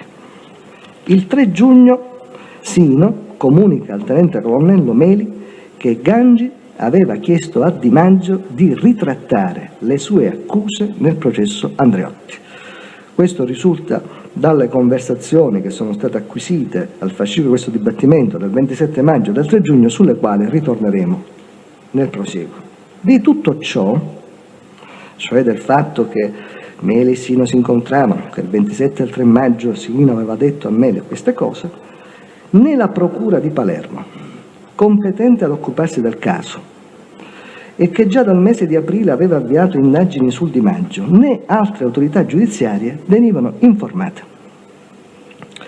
dell'esistenza di queste conversazioni e di tale notizie fornite dal Sino già nel maggio-giugno 1997, che avrebbero consentito, ove fossero state comunicate tempestivamente, di interrompere la ripresa dell'attività criminosa del Di Maggio, di svolgere indagini per monitorare i movimenti del Ganci, individuando i personaggi per conto dei quali agiva, e di capire chi e come stava organizzando la fine del processo Andreotti tramite Di Maggio, la Procura di Palermo apprendeva solo molti mesi dopo, quando la Procura di Caltanissetta, nel febbraio del 1998, trasmetteva alla Procura di Palermo copia delle trascrizioni delle conversazioni intercorse tra Sino e il Meli, conversazioni registrate in bobine, consegnate dallo stesso Meli a quella Procura solo dopo che il Di Maggio, nell'ottobre del 1997, era stato arrestato.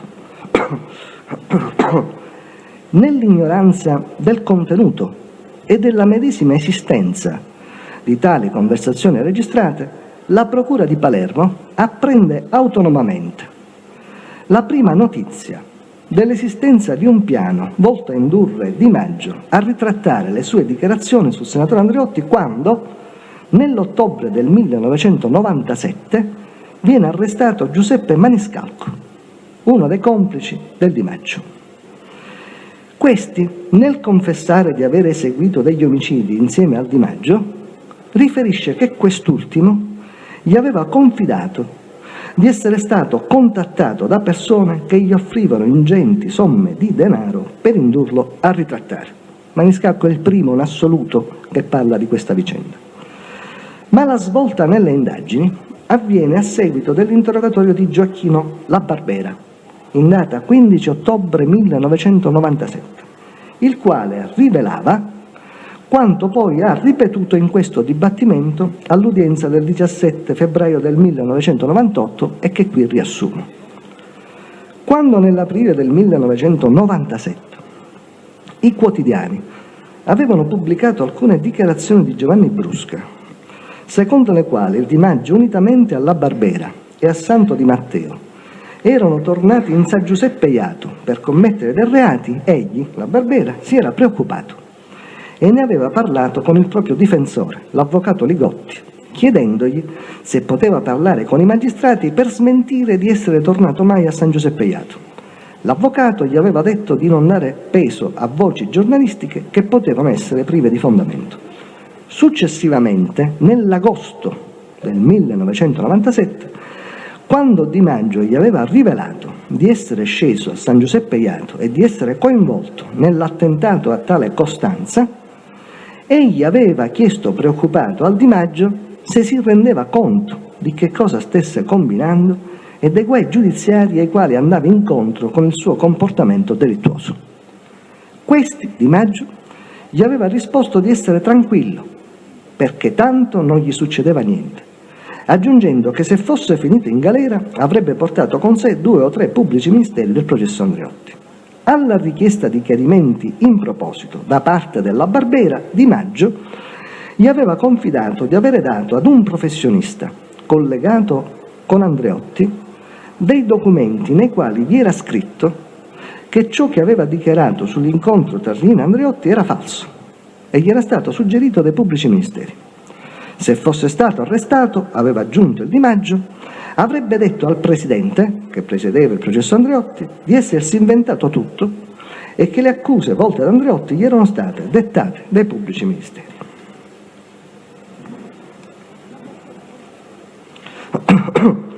La Barbera non sa chi fosse il professionista collegato con Andreotti, perché Di Maggio non glielo disse. Sa però che Di Maggio, all'inizio dell'estate del 1997, forse verso giugno, si era incontrato in sua presenza e di altri con l'avvocato Vito Ganci. L'episodio è stato rievocato dalla Barbera nei seguenti termini. Di Maggio gli aveva confidato che da parecchio tempo l'avvocato Vito Ganci voleva parlare con lui, come gli aveva fatto sapere tramite Salvatore Scalici, soprannominato Togliatti, suocero del Di Maggio. Un giorno Di Maggio e Ganci avevano preso un appuntamento a Roma. Nella tarda mattinata erano venuti da Pisa a Roma Di Maggio, Scalici e Michelangelo Camarda a bordo di una BMW di proprietà di tale Salvatore Rizzo. Il Camarda si erano recati all'aeroporto per prelevare il Ganci e condurlo al bar Palombini, dove lo attendevano il La Barbera, il quale si era recato all'appuntamento con gli altri con la propria vettura Mercedes, e il Di Maggio. Quando il Camarda, lo Scalici e l'avvocato Ganci erano sopraggiunti al bar, avevano preso tutti insieme una consumazione. Dopodiché Ganci aveva chiesto al Di Maggio di rimanere solo con lui. I due si erano quindi appartati a parlare per una mezz'ora circa dentro il bar. Dopodiché il Ganci era andato via con un taxi. Il Di Maggio aveva detto a lui e al Camarda che Ganci gli aveva manifestato delle preoccupazioni al riguardo, a delle dichiarazioni che Giovanni Brusca, divenuto già collaboratore, avrebbe potuto rendere, dichiarazioni del cui contenuto il La Barbera non sa dire altro perché Di Maggio in sua presenza non era entrato nel dettaglio. Sia il La Barbera che il Camarda, commentando tra loro nell'immediatezza il fatto, non erano rimasti convinti che il contenuto di quel colloquio riservato fosse stato solo quello, anche perché la loro insolita esclusione dal colloquio era indicativa del fatto che erano stati affrontati discorsi particolarmente delicati. Dopo quell'incontro si erano tutti recati a consumare un gelato nei pressi di una spiaggia lungo la strada che sull'Aurelia porta a Civitavecchia e quindi, mentre lui era rimasto a Roma, gli altri erano ripartiti per Pisa quella stessa sera.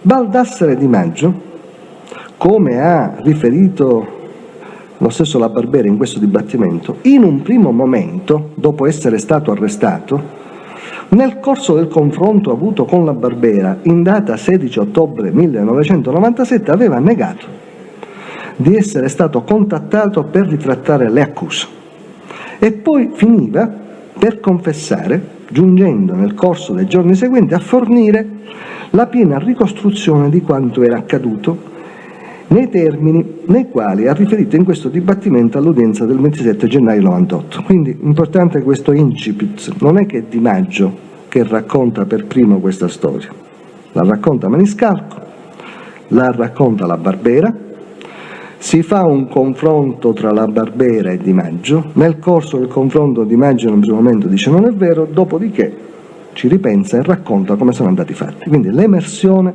viene fuori da soggetti che sono diversi da Di Maggio. Dichiarava al riguardo il Di Maggio che nell'aprile, o forse nel maggio del 97, suo suocero Scalici gli aveva detto più volte insistentemente che l'avvocato Ganci gli voleva parlare. Egli alla fine aveva aderito alla richiesta ed aveva incaricato Camarda di occuparsi delle modalità logistiche dell'incontro che doveva svolgersi a Roma, coinvolgendo anche Gioacchino La Barbera in quanto questi conosceva molto bene Roma e poteva indicare un luogo sicuro ove incontrarsi.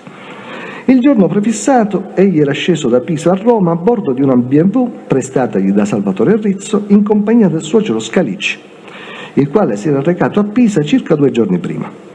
Giunti a Roma, verso le ore 13:30-14, si erano ricongiunti con Michele Camarda e Gioacchino La Barbera, all'altezza di un casello nei pressi di Fiano Romano. Tutti insieme avevano preso una consumazione in un autogrill in attesa dell'arrivo di Ganci all'aeroporto di Roma.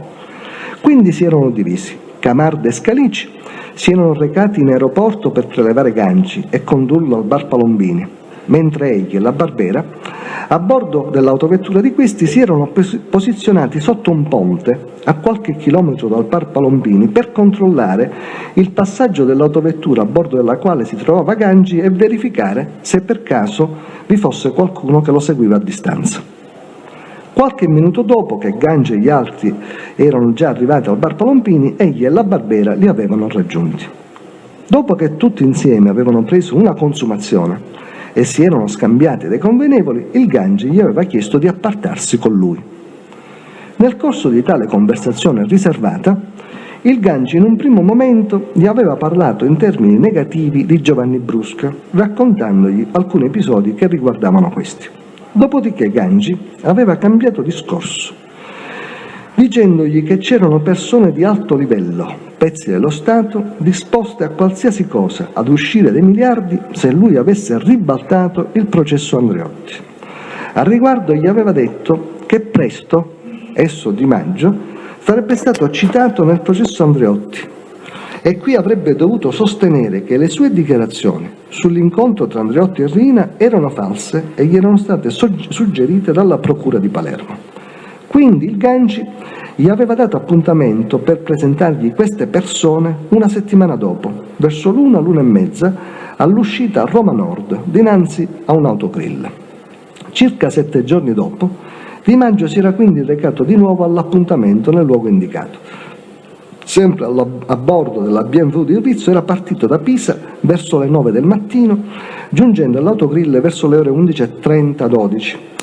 Aveva atteso che si facessero le ore 13, prendendo una consumazione e verso le ore 13:10 circa aveva visto venire a piedi l'avvocato Ganci. All'udienza del 28 gennaio 98, ritornando sul punto, Di Maggio è stato ancora più preciso, ricordando altri dettagli del discorso che gli era stato fatto dall'uomo sconosciuto più anziano.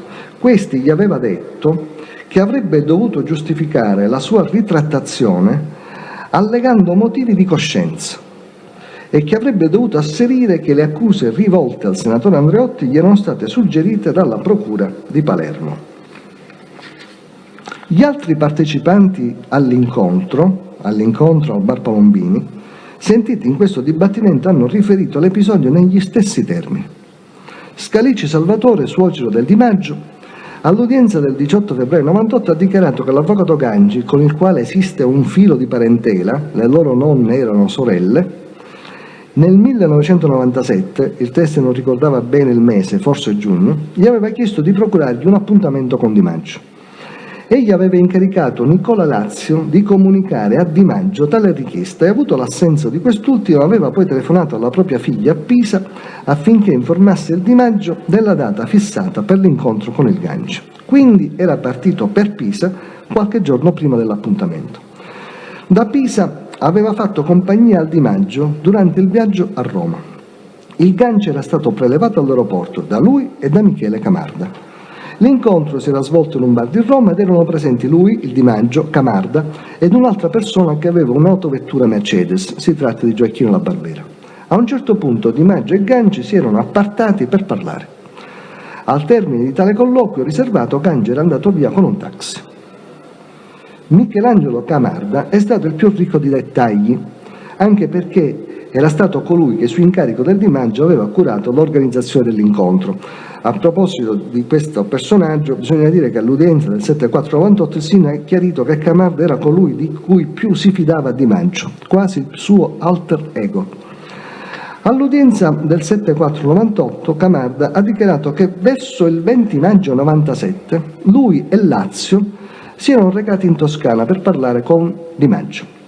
Ivi giunti, Di Maggio li aveva informato che in quei giorni aveva contattato Angelo Sino, che si trovava a Pisa, e dopo averli rassicurati sulla affidabilità di questi, li aveva fatti incontrare con lui. Subito dopo questo colloquio con Sino, il Camarda aveva comunicato a Di Maggio che l'avvocato Vito Ganci, il quale aveva parlato al riguardo con Salvatore Scalici, voleva incontrare esso Di Maggio per cose importanti. Il Di Maggio gli aveva detto di condurre l'avvocato Gangi a Pisa, dove egli risiedeva, ma egli gli aveva fatto osservare che era più prudente incontrarlo a Roma, ed era stato quindi incaricato dal Di Maggio di organizzare l'incontro a Roma per la settimana successiva.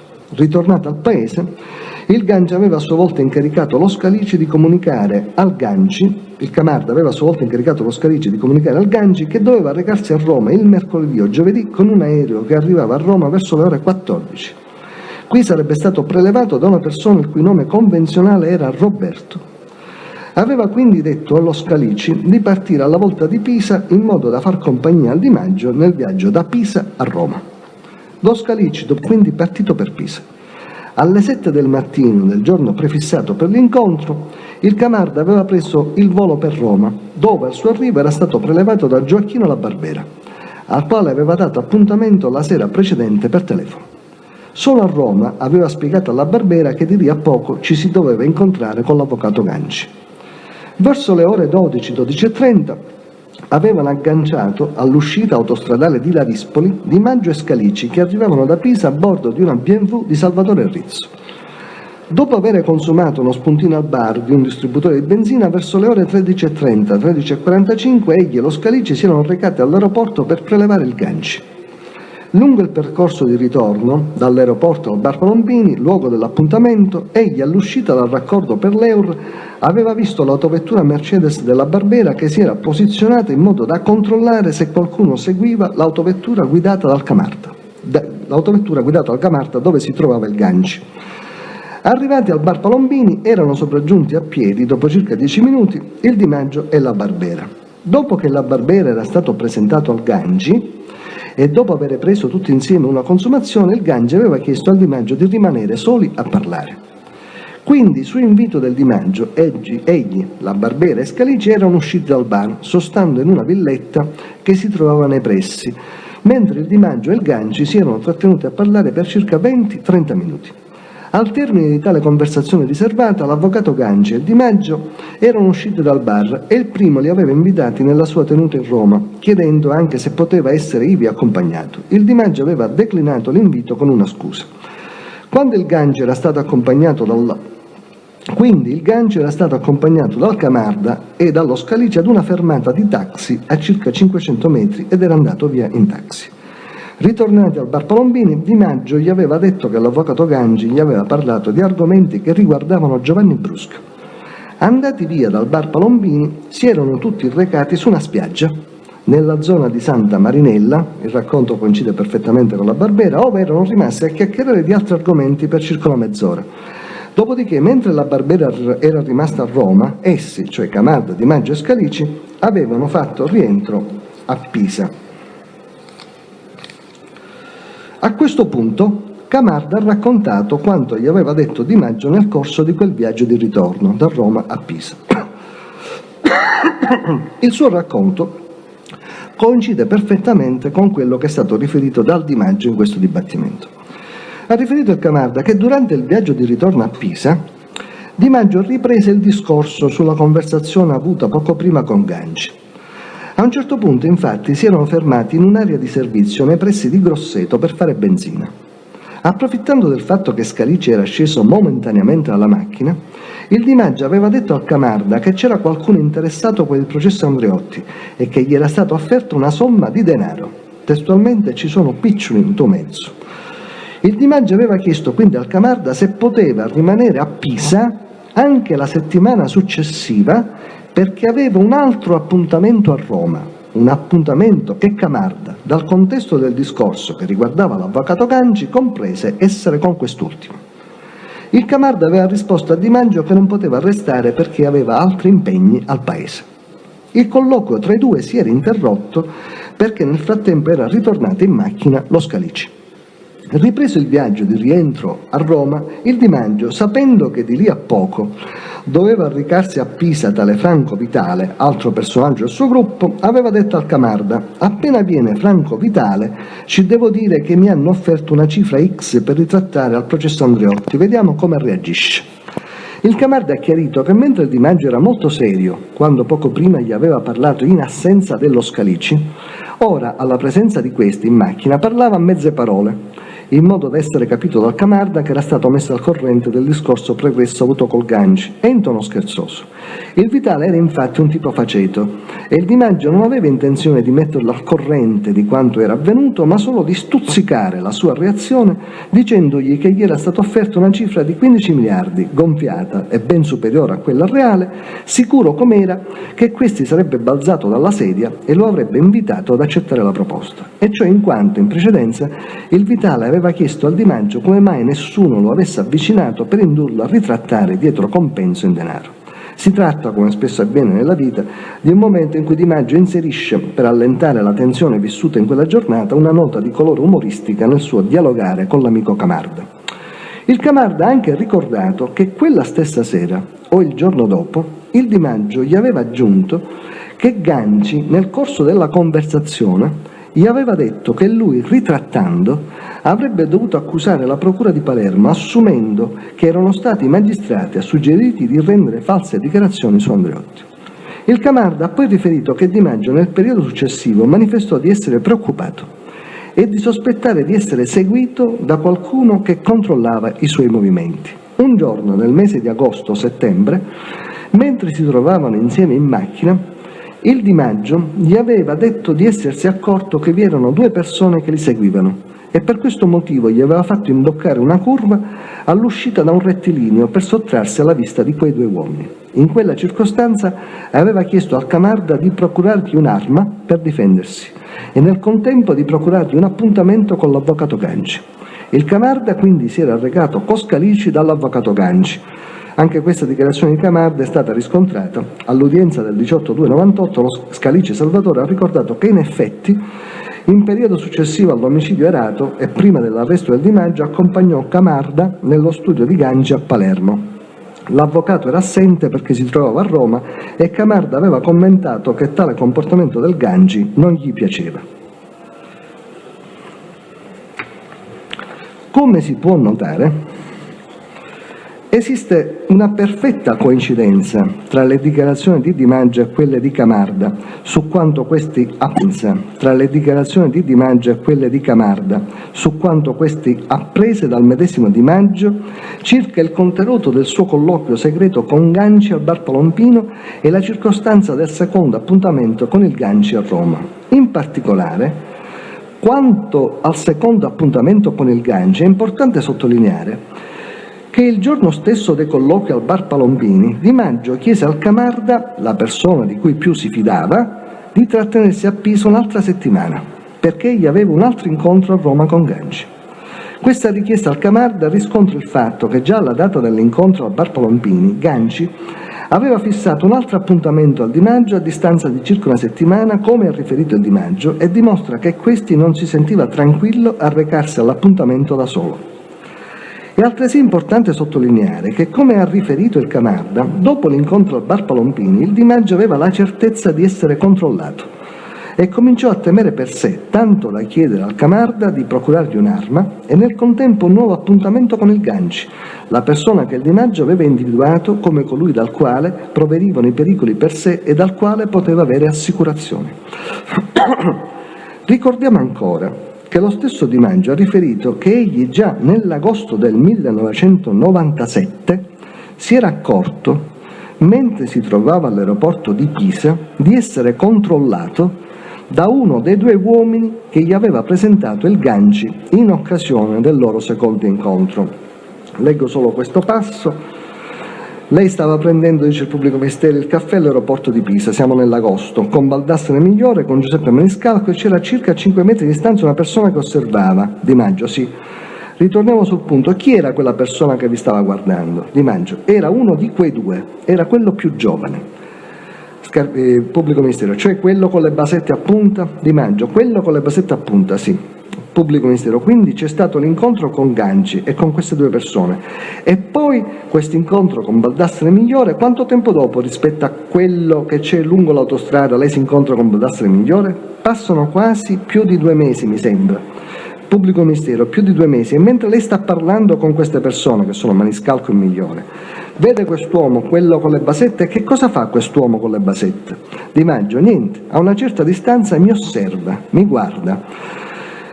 L'ho guardato pure, poi mi sono abbassato gli occhi e mi sono messo a parlare con Maniscalco e con Migliore. Le dichiarazioni di Maggio e di Camarda hanno trovato poi un ulteriore elemento di riscontro in un episodio narrato da Gioacchino La Barbera, emerso casualmente nel corso del controesame condotto dalla difesa all'udienza del 17 febbraio 98. Infatti, all'udienza del 17 febbraio 98, Gioacchino La Barbera, prima nel corso del controesame e poi nel corso del nuovo esame del pubblico ministero, ha dichiarato che proprio nel giugno del 1997, dopo l'incontro al bar Palombini a Roma, e cioè nel periodo in cui il Di Maggio ha il secondo incontro con l'avvocato Gangi e 2 uomini sconosciuti, Di Maggio si lamentò con lui del fatto che lo Stato tardava ad erogargli i soldi della capitalizzazione dell'assegno mensile, e in tale circostanza gli disse che invece c'erano persone che erano disposte a dargli chissà che cosa in cambio della ritrattazione delle sue accuse nel processo Andreotti. Leggo il punto perché è interessante il fatto che emerge casualmente questa circostanza. Infatti l'avvocato Coppi stava controesaminando La Barbera e chiede: noi diciamo più in generale il processo Andreotti, e poi sai, il processo Andreotti, per quel che interessava a voi, era soprattutto l'incontro tra Riina e Andreotti con il famoso saluto. Io voglio sapere di questo incontro, avete parlato una sola volta o questo incontro ha costituito oggetto di più di un colloquio da parte sua? Quindi la domanda dell'avvocato Gangi è una domanda che vuole sapere dalla Barbera se lui e Di Maggio hanno parlato di questo specifico episodio dell'incontro tra Riina e Andreotti. La Barbera dice no, dell'incontro in particolare un'altra volta si lamentava, no? In quella, avvocato Coppi, dell'incontro in particolare no, che cosa significherebbe che ne avete parlato una sola volta? La Barbera Gioacchino a questo punto racconta questa storia. Sì, in quella circostanza mi ha ricordato questo fatto un'altra volta, che non mi ricordo neanche che l'ho dichiarato ai magistrati, perché mi sono ricordato dopo. Sempre argomento del processo Andreotti, lo Stato a Di Maggio gli aveva promesso dei soldi, mi ricordo, che era il periodo di giugno, sto parlando del giugno 97, e ritardava a darglieli. Mi ha dato soltanto una battuta dicendomi: loro mi continuano, dice, a trasportare, non so se aveva delle scadenze, lo Stato gli doveva dare i soldi, non so per quale motivo, dice c'è gente che mi darebbe chissà che cosa e io sto aspettando ancora a loro questi soldi. Allora il pubblico ministero, che non conosceva questo episodio, ritorna su questo argomento dopo che la difesa aveva, diciamo, casualmente consentito l'emersione di questo episodio, e ritorna e dice: signor La Barbera, lei nel rispondere ha detto questa cosa, e chiede ulteriori chiarimenti. E La Barbera dice: no, io mi ricordo, perché non l'ho detto, posso aggiungere il particolare che lo Stato gli aveva detto sì, anzi addirittura aveva già trattato una casa, o era in fase, l'aveva trattata, cioè l'acquisto, si aveva dato una caparra, aspettava non so quanto, adesso che lo Stato gli doveva dare i soldi, cioè per completare appunto l'acquisto di questa casa, dell'attività. Lui, sfogando, siccome dice che lo Stato lo continuava a perdere tempo, nel senso che non stava rispettando i tempi che gli aveva promesso prima, tempi che addirittura lui aveva messo nel contratto di questa casa che aveva comprato, si lamentava di questo, dice: loro continuano a scherzare su sta cosa, dice, c'è gente che mi darebbe chissà quanto, dicendo che ci sono persone che sa quanto mi darebbero per ritrattare questo incontro con Andreotti e Riina. E il pubblico dice: lei disse chi erano queste persone? No. Questa frase Di Maggio la disse prima o dopo che c'era stato l'incontro al bar Palombini a Roma con l'avvocato Ganci? La Barbera: è stato dopo. La veridicità del racconto di Di Maggio, La Barbera, Camarda e Scalici è stato poi confermato da numerosi riscontri oggettivi. Nel corso dell'udienza del 26 marzo 1998, il commissario Farinacci ha esposto al Tribunale quanto emerso dalle indagini in ordine alla presenza in Roma dell'avvocato Vito Ganci nel periodo maggio-giugno 97. Gli elementi raccolti sono stati desunti incrociando i dati provenienti dal tabulato del telefono portatile in uso all'avvocato Vito Ganci, la documentazione fornita dall'Alitalia relativa ai passeggeri di determinati voli e i biglietti aerei emessi. In data 24 maggio 97 l'avvocato Ganci si recò in aereo da Palermo a Roma, facendo rientro la sera col volo AZ 1779 con partenza per Palermo alle ore 20:55. Il relativo biglietto era stato emesso dalla Frisella Viaggi di Carini a nome Vito Ganci. Nella giornata del 24 maggio 97 il telefono portatile di Ganci impegnò cellule di Roma dalle ore 7:41 alle ore 20:16. Alle ore 22:03 il suo telefono cellulare impegnò con il telefono un ponte di Palermo, circostanza dalla quale si evince che a quell'ora aveva già fatto rientro a Palermo. Presso l'agenzia di viaggi Frisella Viaggi di Carini è stato accertato che per il giorno 24 maggio 1997 era stato acquistato un biglietto a nome Vito Ganci per la tratta Palermo-Pisa. Spillato a tale biglietto vi era il biglietto per lo stesso volo a nome Scalici Salvatore, suocero di Di Maggio. È risultato altresì che il biglietto Palermo-Pisa emesso per Vito Ganci era stato annullato e che il Ganci aveva fruito di un altro biglietto emesso sempre per lo stesso giorno, il 24 maggio 97, per la tratta Palermo-Roma, Roma-Palermo, acquisendo oltre ai biglietti anche le liste passeggere dell'Alitalia. È stato anche accertato che il biglietto di Scalici effettivamente è stato utilizzato il 24 maggio 97 per il volo Palermo-Pisa.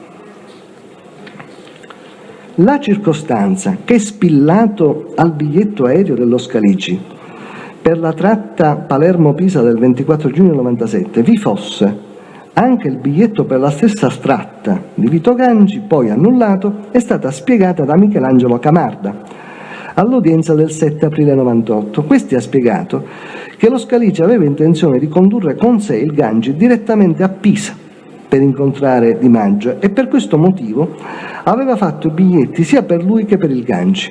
Il Camarda era intervenuto sullo Scalici dicendogli che all'organizzazione dell'incontro con Di Maggio avrebbe provveduto direttamente lui e che lo Scalici doveva partire da solo per Pisa, mentre il Ganci avrebbe dovuto recarsi a Roma, dove sarebbe stato prelevato in aeroporto e accompagnato all'incontro con il Di Maggio nella stessa città. È stato accertato inoltre che l'avvocato Vito Ganci ha effettuato un altro viaggio a Roma con partenza il giorno 28 maggio 1997 alle ore 13 e rientro alle ore 15 del 29 maggio.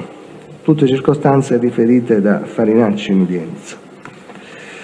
È stata inoltre acquisita al fascicolo del dibattimento la fotocopia dell'agenda professionale dell'anno 1997 dell'avvocato Ganci. Alla data del 28 maggio 97 è scritto testualmente: partenza per Roma, Roberto. Roberto, come ha dichiarato Camarda, è proprio il nome convenzionale che egli tramite Scalici aveva dato al Ganci come il nome della persona che lo avrebbe prelevato al suo arrivo all'aeroporto di Roma. Inoltre, all'udienza del 24 febbraio 98, Baldassare Migliore ha dichiarato che Roberto era il nome con il quale si faceva chiamare Di Maggio. Sempre dai tabulati del telefono portatile del Ganci è risultata la presenza a Roma di Vito Ganci nei giorni 19, 20, 22 e 23 giugno 1997.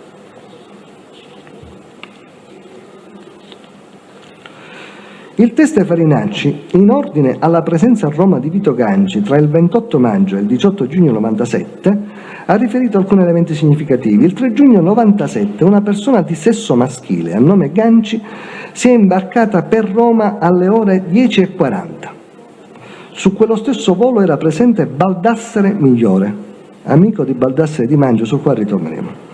Dalle ore 23:58 del 31 maggio 97 fino alle ore 8:06 del 4 giugno 1997, cioè per 4 giorni, nessuna telefonata fu effettuata dal telefonino di Ganci, 4 giorni di silenzio telefonico assoluto. Ancora, dall'analisi delle pagine dell'agenda professionale dell'avvocato Ganci, dai verbali di udienza, dalle certificazioni rilasciate dagli uffici di cancelleria, documenti tutti che sono stati acquisiti al fascicolo di questo dibattimento, risulta che nei giorni 30, 31 maggio e 1 giugno 97 l'avvocato Ganci non annotò alcun impegno, che nei giorni 2, 3, 4 e 5 disertò giugno disertò gli impegni processuali annotati nell'agenda professionale. Dell'incontro tra Di Maggio e Ganci e del contenuto delle proposte fatte dal primo al secondo per ritrattare le sue dichiarazioni al processo Andreotti, Camarda mise al corrente Angelo Sino, al quale era stato presentato dal Di Maggio a Pisa nel maggio 97 e con il quale intrattenne rapporti nel periodo successivo. L'incontro a Pisa nel maggio 97 tra Di Maggio, Sino, Camarda e Nicola Lazio all'ospedale di Santa Chiara, dove il Sino era ricoverato, nonché i successivi incontri tra Sino, Camarda e Lazio, sono stati ampiamente riscontrati. Tutti i protagonisti di quegli incontri, Di Maggio, Sino e Camarda, hanno detto che si sono incontrati nel maggio.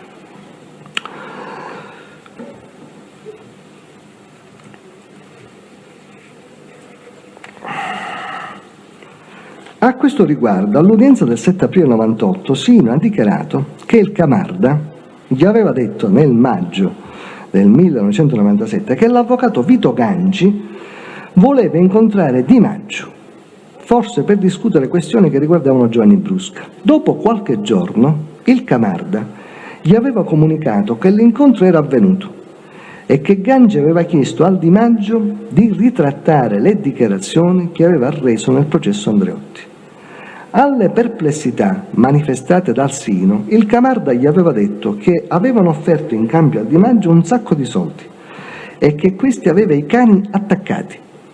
Aveva cioè garanzia di coperture ad alto livello.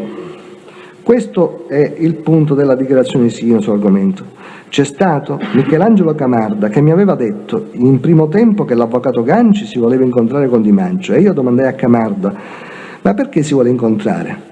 E Di Maggio che si vuole incontrare con l'avvocato Ganci dice no, mi scusi ma devo ricorrere mio malgrado alcune espressioni dialettali, che poi tradurrò, dice no, è Idru che si vuole incontrare, cioè è lui che si vuole incontrare, è l'avvocato Ganci che si vuole incontrare con Di Maggio. Ma perché? Perché si vuole incontrare? State attenti, ma non capisco perché si voglia incontrare con Di Maggio. Dice non ti preoccupare, non ce ne sono problemi, ma forse si vuole incontrare per discutere di questioni Giovanni Brusca. Ah bene, la cosa finì così.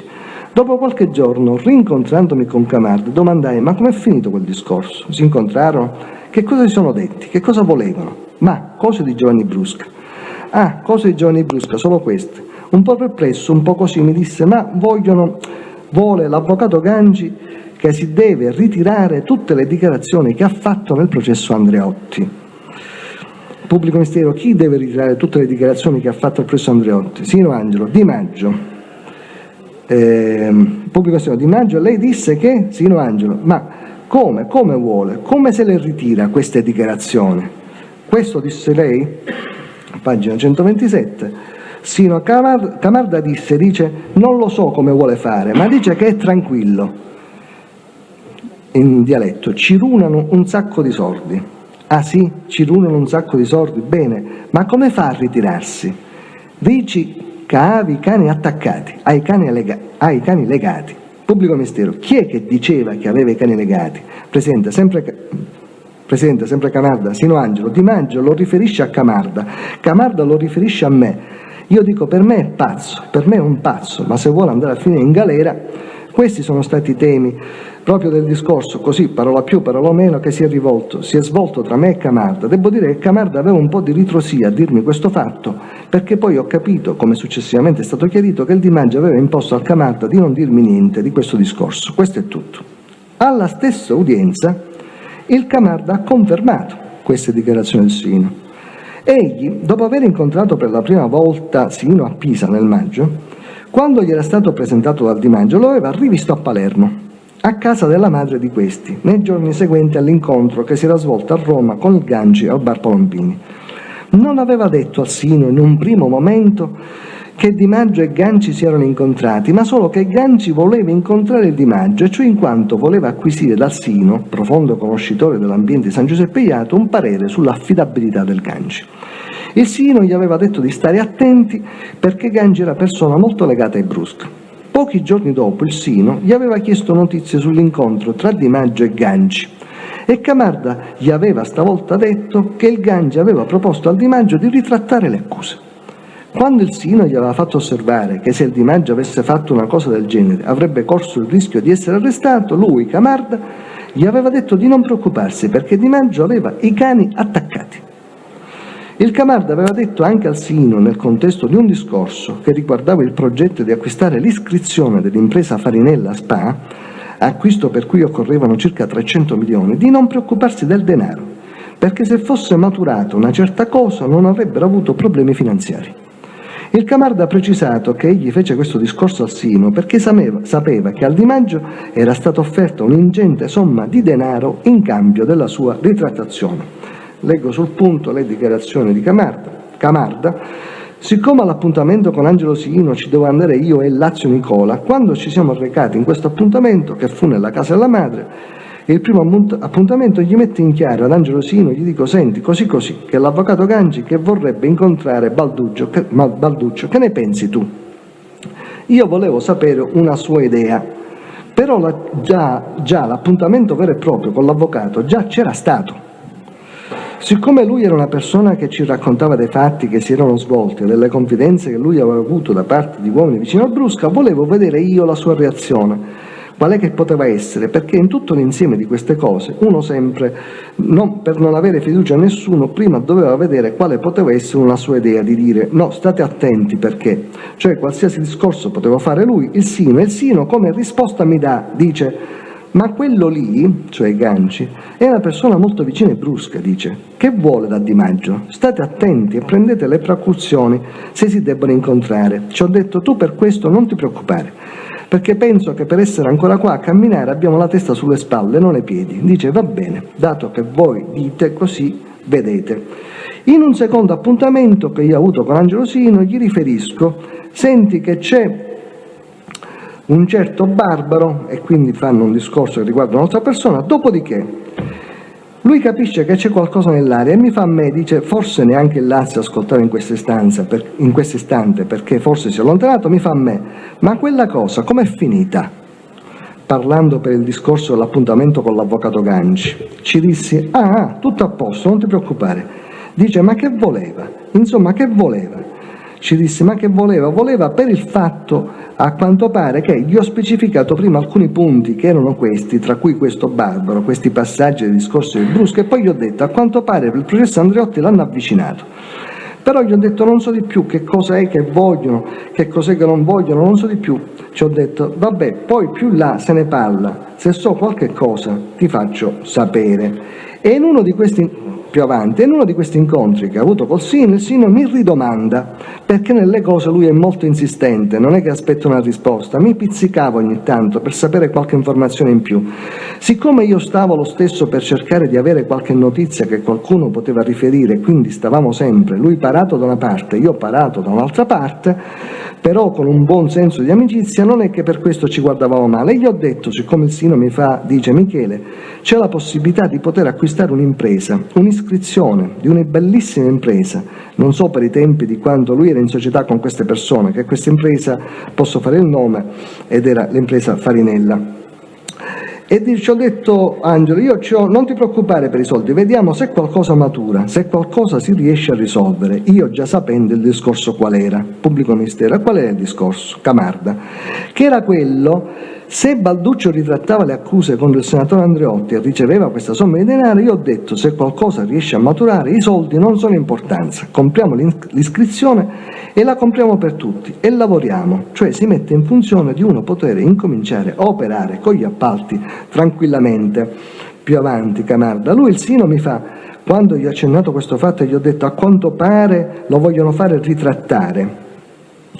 Dice: ma scusa, facendo un discorso lui, il Sino, siccome voleva approfondire la situazione, appunto perché, come ho precisato prima, è un tipo che vuole sapere, entrare nei minimi dettagli, dice: ma scusa, dice, ma come fa lui a fare una situazione del genere? Che dice: non l'arrestano subito se lui fa una cosa del genere. Ci ho detto: tu non ti preoccupare, perché di quello che ho potuto capire io, gli hanno dato le massime garanzie. Avi i cani attaccati. Cioè, su questo senso noi ne abbiamo discusso, quindi se lui fa un passo, lui ritiene opportuno fare determinate scelte, sa dove mettere i piedi, non è che ognuno si prende la propria responsabilità per sé, Arrivato a un certo punto gli potevo dire benissimo non lo fare, però siccome lui è grande e vaccinato, penso che non ha bisogno dei miei suggerimenti, si riferisce a Di Maggio.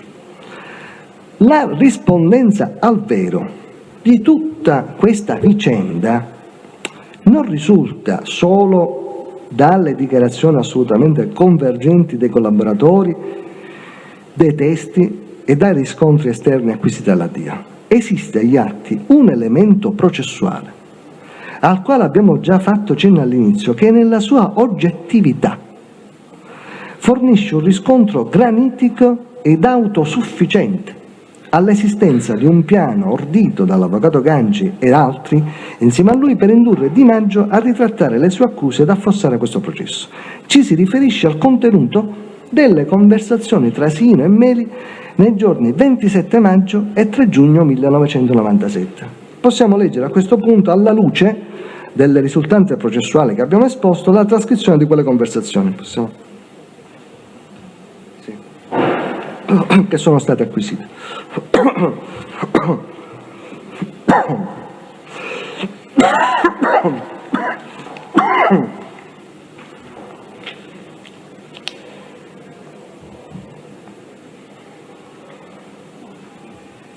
Non sono tre?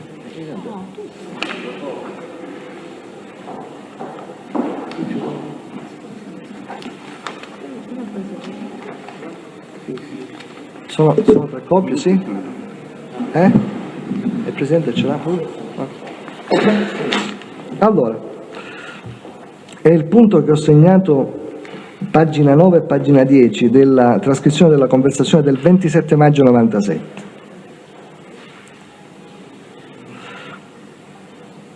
«27 maggio, Tenente Colonnello Meli, lei a questo incontro, chi vede, lo sa già? Sino. In questo incontro di dopodomani? Dopodomani incontro Lazio. Lazio è uno dei soggetti che stava con Di Maggio. Perché altra novità, indovina con chi si incontra il signor Di Maggio in questi giorni? Il primo periodo non lo so, ma in questi giorni ci sono frasi illeggibili, poi Meli dice non lo so, Sino, con l'avvocato Ganci. E Meli, e come mai?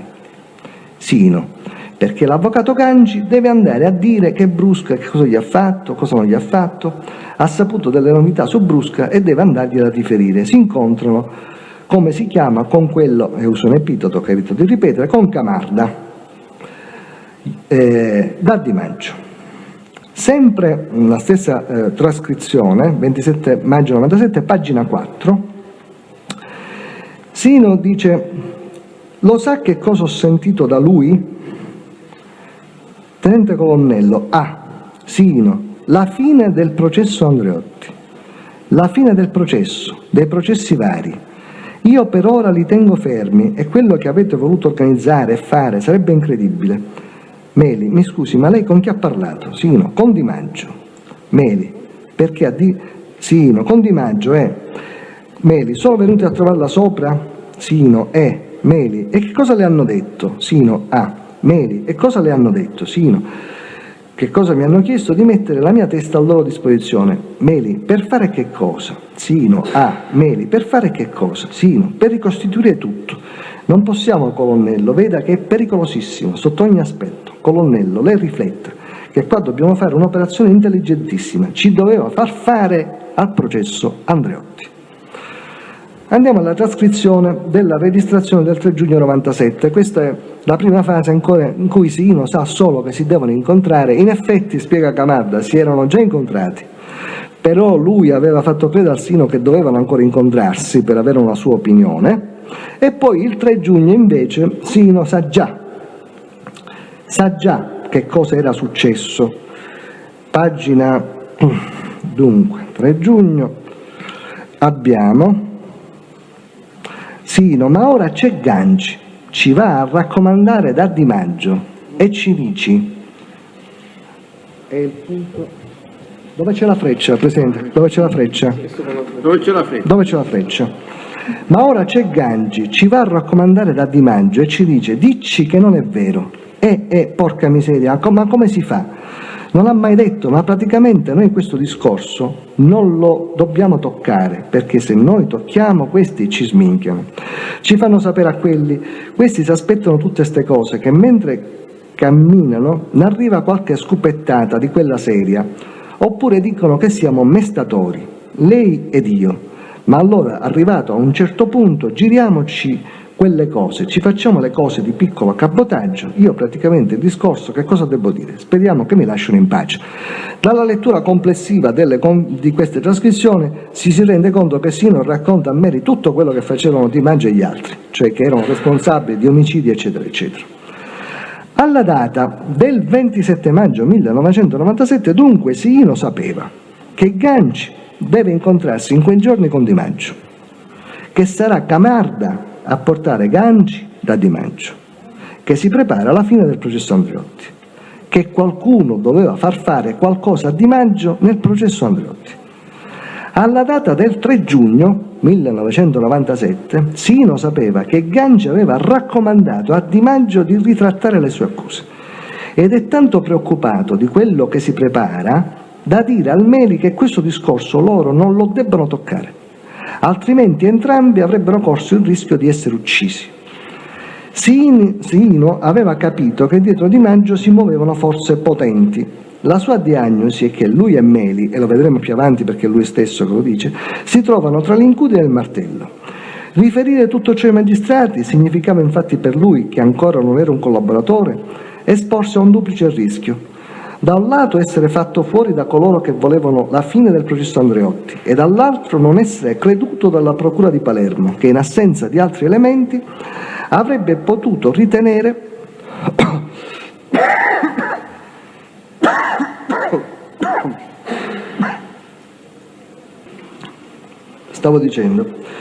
riferire tutto ciò ai magistrati significava per lui, che ancora non era un collaboratore, esporsi a un duplice rischio: da un lato essere fatto fuori dallo stesso Di Maggio, da coloro che volevano la fine del processo Andreotti, e dall'altro non essere creduto dalla procura di Palermo, che in assenza di altri elementi avrebbe potuto ritenere che lui in realtà era un mestatore, fosse cioè mosso dallo scopo di delegittimare Di Maggio inventando circostanze inesistenti. Ora è evidente e non può esistere al riguardo una spiegazione possibile alternativa che alla data del 3 giugno del 97 Sino poteva aver appreso tutto ciò solo da Di Maggio e dal Camarda, il quale a sua volta non poteva averlo appreso che direttamente dal Di Maggio.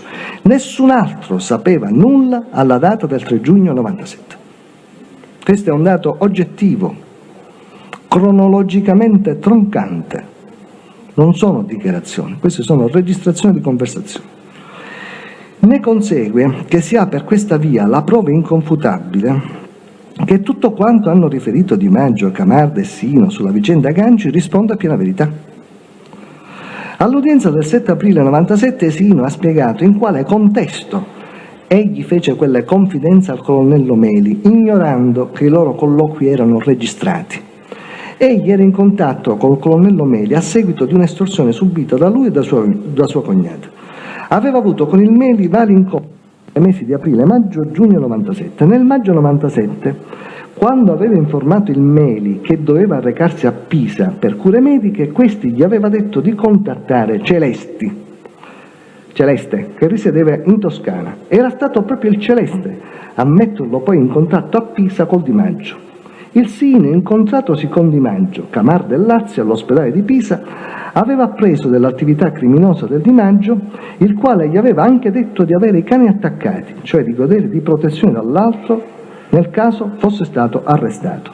Il Sino aveva subito telefonato da Pisa al colonnello Meli per informarlo sommariamente di quanto accadeva e, tornato a Palermo, lo aveva poi ragguagliato su quanto aveva appreso. Infatti, dalla lettura integrale della conversazione risulta che Sino racconta a Meli quello che stava facendo Di Maggio, che stavano facendo gli altri, che erano responsabili di omicidi, e dice allo stesso Meli: io non so come loro hanno saputo che io mi trovavo a Pisa, mi hanno contattato tramite questo Celesti. Nel maggio, continua sempre Sino, nel maggio-giugno egli aveva riferito al Meli quanto aveva poi appreso dal Camarda circa l'incontro tra Di Maggio e Ganci e il contenuto delle proposte del Ganci al Di Maggio. A proposito della frase della conversazione del 27 maggio, io per ora li tengo fermi, Sino ha chiarito che la frase si riferiva al Di Maggio, il quale gli aveva detto che teneva fermi coloro che gli avevano proposto di ritrattare le dichiarazioni da lui rese nel processo Andreotti e che poi al momento giusto avrebbe determinato la fine del processo Andreotti. Con riferimento alla conversazione del 3 giugno, il Sino ha chiarito che parlando al Meli delle proposte fatte dal Ganci al Di Maggio, egli gli aveva detto che quelli erano discorsi pericolosi e che entrambi dovevano tenere il segreto perché correvano il rischio o di essere uccisi o di passare per mestatori, e cioè che pur raccontando il vero su quanto stava accadendo potevano essere scambiati per persone che volevano destabilizzare Di Maggio per oscuri motivi. Leggo il punto della dichiarazione. Dice Sino: io le stesse cose, così come le ho raccontate a voi, in una conversazione con il colonnello Meli, a mia insaputa, registrata, devo dire, gliel'ho detta. In una conversazione o più conversazione? Sì, no, in più conversazioni con il colonnello Meli, perché io praticamente non riesco a identificare in quale delle mie tante conversazioni, date da un personaggio che si sentiva disperato, si dice a se stesso, per essere sottoposto a una pressante e forte estorsione, proprio minacciosa estorsione da parte di elementi di vertice di Cosa Nostra, proprio in quelle io ero disperato, non sapevo cosa fare e naturalmente avevo degli accenti di disperazione nei confronti di quello che io ritenevo un serio rappresentante della giustizia che per me, mio malgrado e con dispiacere devo dire, non l'è stato, cioè Sino è arrabbiato per il fatto che Meli aveva registrato di nascosto le loro conversazioni. A questo punto il pubblico ministero gli legge il passo della conversazione del 27 maggio del 1997 che abbiamo letto poco fa e gli chiede ulteriori chiarimenti. E Sino dice: sì, ci dovevano fare una brutta fine al processo Andreotti. Questo era il finalino della situazione. Pubblico ministero, questo chi glielo disse? Sino, questo praticamente me lo disse Camarda, il quale poi ha confermato. PM: e come la dovevano far fare questa brutta fine al processo Andreotti? Sino Angelo: facendo ritrattare Di Maggio, quello che aveva detto nei confronti del senatore Andreotti al processo, a questo processo. Pubblico ministero: e chi glielo doveva fare ritrattare? Sino: questo non me l'ha mai detto. Personaggi famosi, quelli che avevano i cani attaccati, personaggi di alto coso, perché loro non me l'hanno mai spiegato. E il pubblico ministero dice: senta, lei aggiunge la fine del processo Andreotti, dei processi vari, nella conversazione del 27 maggio. Sì, dei processi vari in cui il Di Maggio era coinvolto. Pubblico ministero: e perché lei dice io per ora li tengo fermi? No, questo qua praticamente era quello che diceva Di Maggio, era lui che parlava, per ora li teneva fermi, poi al momento giusto avrebbe dovuto determinare la fine del processo Andreotti e la fine dei processi vari. E naturalmente quando ho detto che dovevano stare attenti perché mi spaventavo di due cose, quello di essere sparato da questo gruppo e quello di essere, se dicevo queste cose, di essere preso per un millantatore. Poi il pubblico ministero gli legge il brano della conversazione del 3 giugno del 97 che abbiamo letto e gli chiede spiegazione e lui dice: esattamente, io avevo detto che c'era l'avvocato Ganci che voleva che si ritirasse le dichiarazioni fatte in questo processo. Pubblico ministero: da chi? Sino Angelo: da Di Maggio. Pubblico ministero: ecco, questa era la cosa, naturalmente ero preoccupato, ci diceva signor Colennello, io pensavo di parlare con un personaggio di rilievo che capisse la situazione in cui ci stavamo mettendo. Gli leggo un pezzo il pubblico ministero legge un pezzo della trascrizione, poi dice Sino Angelo: da chi le doveva arrivare questa scopettata? Sino Angelo: dal gruppetto che stava organizzando questa cosa, per me dal gruppetto Di Maggio. E se invece noi la pubblicizziamo, la diciamo questa cosa, evidentemente qua ci possono prendere anche per mestatori. Pubblico ministero: ecco, vuole chiarire questo punto? Che vuol dire ci possono prendere per dei mestatori? Sino: cioè praticamente come gente che vuole destabilizzare Di Maggio, vuole far credere che Di Maggio non era credibile, vuole far credere che Di Maggio era un mestatore. Chiaramente questa è la mia preoccupazione. A questo punto ho detto immediatamente: cerchiamo di farci le cose che mi interessavano, che era il problema radente, là come si chiama, se no qua finisce male. Cosa vuol dire? L'estorsione.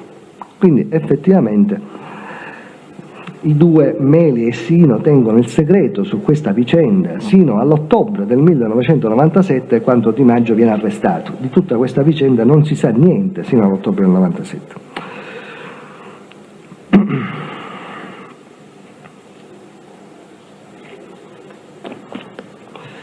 Le acquisizioni processuali hanno evidenziato altri importanti elementi di riscontro alle dichiarazioni di Di Maggio e degli altri su questo tema. Ed infatti è stato accertato che nell'avvocato Vito Gangi si assommano e si concentrano tre singolari peculiarità che lo rendevano il personaggio ideale per svolgere l'azione di intervento su Di Maggio finalizzata alla ritrattazione di questi. La prima è la sua familiarità di rapporti con il mondo di Cosa Nostra. Egli, secondo quanto hanno riferito i collaboratori, è figlio di un uomo d'onore, nonché cugino di Joseph Gangi, un importante esponente di Cosa Nostra. Ha inoltre mantenuto rapporti con vari uomini d'onore non motivati da ragioni legate alla sua professione di avvocato, ma da altri interessi. La seconda peculiarità è che egli è stato in diretto e continuativo rapporto con persone dell'entourage di Andreotti. La terza peculiarità è che egli ha tentato ripetutamente di svolgere azioni di nefasta interferenza su questo processo ben prima di proporre al Di Maggio di ritrattare le sue dichiarazioni e di accusare nel contempo i magistrati di Palermo e di averlo indotto a mentire. Mi riferisco al piano Violante, sul quale ritorneremo. In ordine alla prima peculiarità, all'udienza del 28 luglio 97, Giovanni Brusca, il quale ben conosce l'avvocato Gangi, suo compaesano, e la storia della sua famiglia, ha riferito che Vito Gangi è figlio di un importante uomo d'onore di San Giuseppe Jato. Forse aveva rivestito la carica di rappresentante del mandamento, nonché cugino di Joseph Gangi, altro esponente di spicco di Cosa Nostra implicato nel famoso processo cosiddetto Pizza Connection.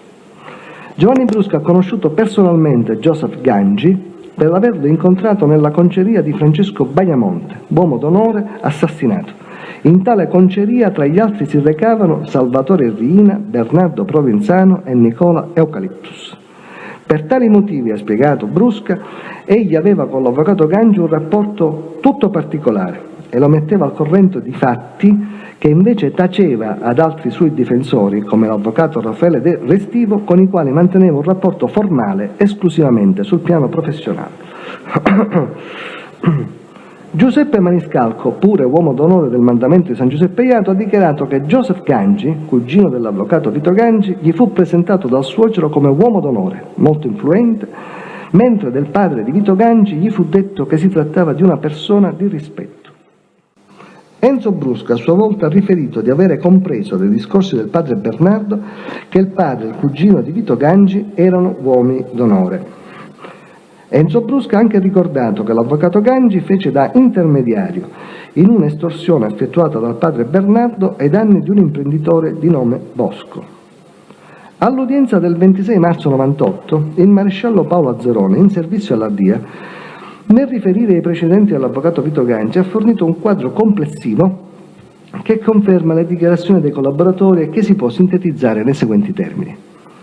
Già il collaboratore Antonio Calderone aveva indicato Vito Gangi come probabile uomo d'onore, ricordando i rapporti di stretta amicizia e di intimità tra questi e Gaetano Badalamenti. Il Calderone aveva indicato con certezza come uomo d'onore Antonino Gangi, padre di Vito. Una volta aveva visitato in compagnia di Francesco Cinardo, altro uomo d'onore, una tenuta agricola di Antonino Gangi a Gela, di cui era sovrastante Salvatore Totò Anzalone, pure uomo d'onore. Joseph Gangi, cugino di Vito Gangi, è stato condannato a pesante pena detentiva negli Stati Uniti per traffico internazionale di eroina di vaste proporzioni tra la Sicilia e gli Stati Uniti. Il 4 gennaio 1977 Vito Gangi fu notato a bordo della sua Mercedes targata a Palermo a Zeme Lomellina o Lamellina, in provincia di Pavia, nei pressi della fabbrica di camicie Rifram, di cui era amministratore unico Natale Rimi, nato ad Alcamo nel 1938, uomo d'onore e ricercato. Il 31 marzo 1990 Vito Gangi partecipò ai funerali di Romualdo Agrigento, padre di Giuseppe e Gregorio Agrigento, uomini d'onore. Vito Ganci fu indiziato per il reato di ricettazione continuata dall'ufficio istruzione presso il Tribunale di Palermo all'interno di un filone di indagine emerso nel corso della gestione del cosiddetto maxi processo. L'accusa era di avere riciclato denaro sporco proveniente dal traffico di stupefacenti del cugino Joseph Ganci in alcuni beni immobili. L'indagine aveva preso le mosse da un appunto ritrovato in un'agenda di Joseph Ganci al momento del suo arresto negli Stati Uniti del seguente tenore letterale: proprietà a Roma, 1/3 ce l'ha in Facce Nuzio Bosco, proprietà Piazza Armerina, 1/3 proprietà Balletto, la proprietà Dammusi, proprietà Palermo, casa Villa Tasca. Nel corso delle indagini il giudice istruttore accertò l'esistenza di strettissimi rapporti epistolari, telefonici e finanziari tra Joseph e Vito Ganci. Vito Ganci aveva negoziato assegni emessi da Joseph Ganci attraverso il proprio conto corrente acceso presso la filiale di San Giuseppe Iato della Cassa Rurale e Artigiana di Monreale, una banca rivelatasi in seguito come una centrale del riciclaggio del denaro sporco della mafia.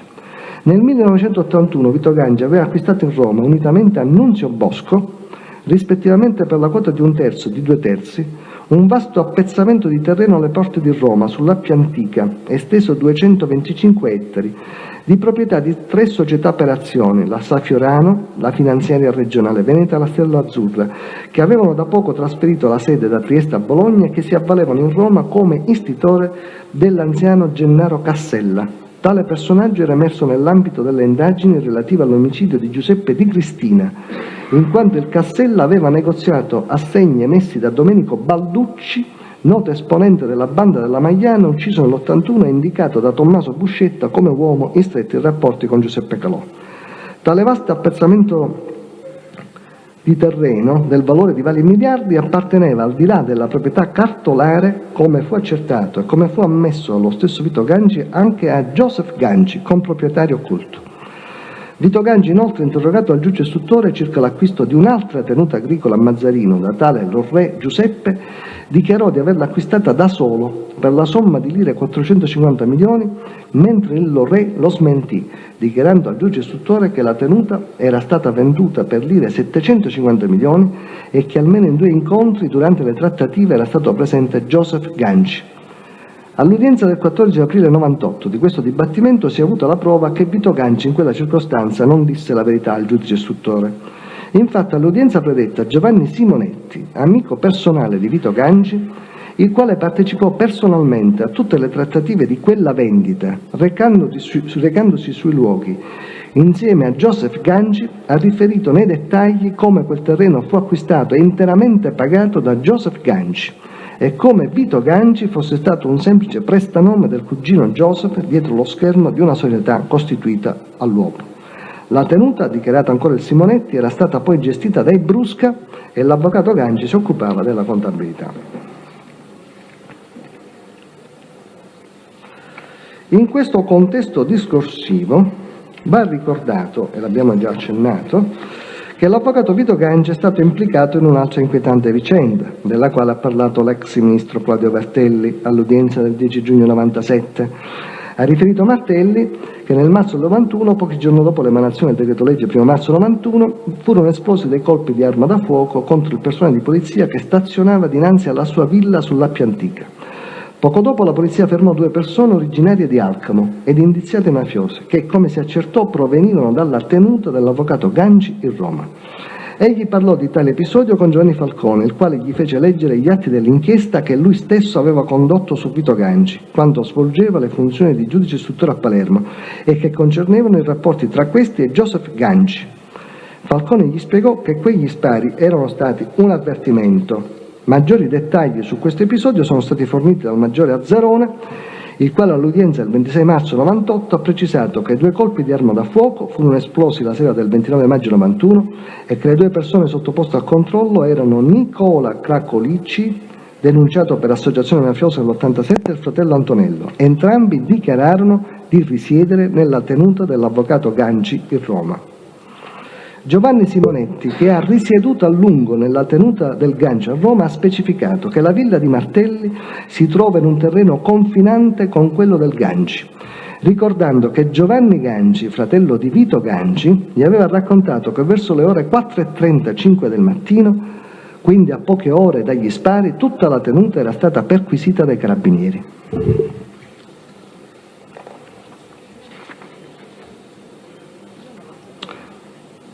Andiamo alla seconda peculiarità, i rapporti tra Ganci e l'entourage di Andreotti. E ricordiamo che già all'udienza del 28 luglio 97 Giovanni Brusca aveva accennato all'esistenza di tali rapporti.